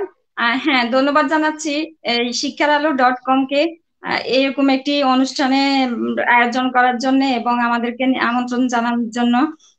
আমার কাছে খুবই ভালো লেগেছে যে বর্তমান পরিস্থিতি নিয়ে এবং তার ভাবনা নিয়ে আলোচনা করে এটা সবার কাছে তুলে ধরা, বা আমাদের আসলেই কিন্তু অনেক অনেক কথা জমে থাকে, হয়তো আমাদের বলা হয় না সময়ের কারণে, সময় স্বল্পতার কারণে বলতে পারি না আমরা। তো ধন্যবাদ জানাচ্ছি আয়োজককে এবং ধন্যবাদ জানাচ্ছি আজকের সঞ্চালক রূপা মল্লিক, রূপা ম্যামকে, এবং আরো ধন্যবাদ জানাচ্ছি আমাদের কে এম মোস্তাক আহমেদ, উপজেলা শিক্ষা অফিসার স্যার মহোদয়কে। খুবই আন্তরিকভাবে কিন্তু এই আমন্ত্রণটা গ্রহণ করার জন্য স্যারের কাছে কৃতজ্ঞতা প্রকাশ করছি। ধন্যবাদ। হ্যাঁ, ধন্যবাদ সালেহা মুক্তা ম্যাম। আমরা অনুষ্ঠানের একেবারে শেষ পর্যায়ে চলে এসেছি, আশা করি আপনাদের ভালো লেগেছে। তো আমি পরিশেষে বলতে চাই যে education is a continuous process, আর এই কন্টিনিউয়াস প্রসেসকে কন্টিনিউ করতে হলে আমাদেরকে কাজ করে যেতে হবে অনলাইনে এই করোনা প্যান্ডামিক ক্রাইসিসের সময়ে। তো সম্মানিত উপস্থিতি, আপনাদের সবাইকে আবারও অসংখ্য অসংখ্য ধন্যবাদ জানাচ্ছি শিক্ষার.com এর আজকের এই বিশেষ টক শোতে অংশগ্রহণ করার জন্য।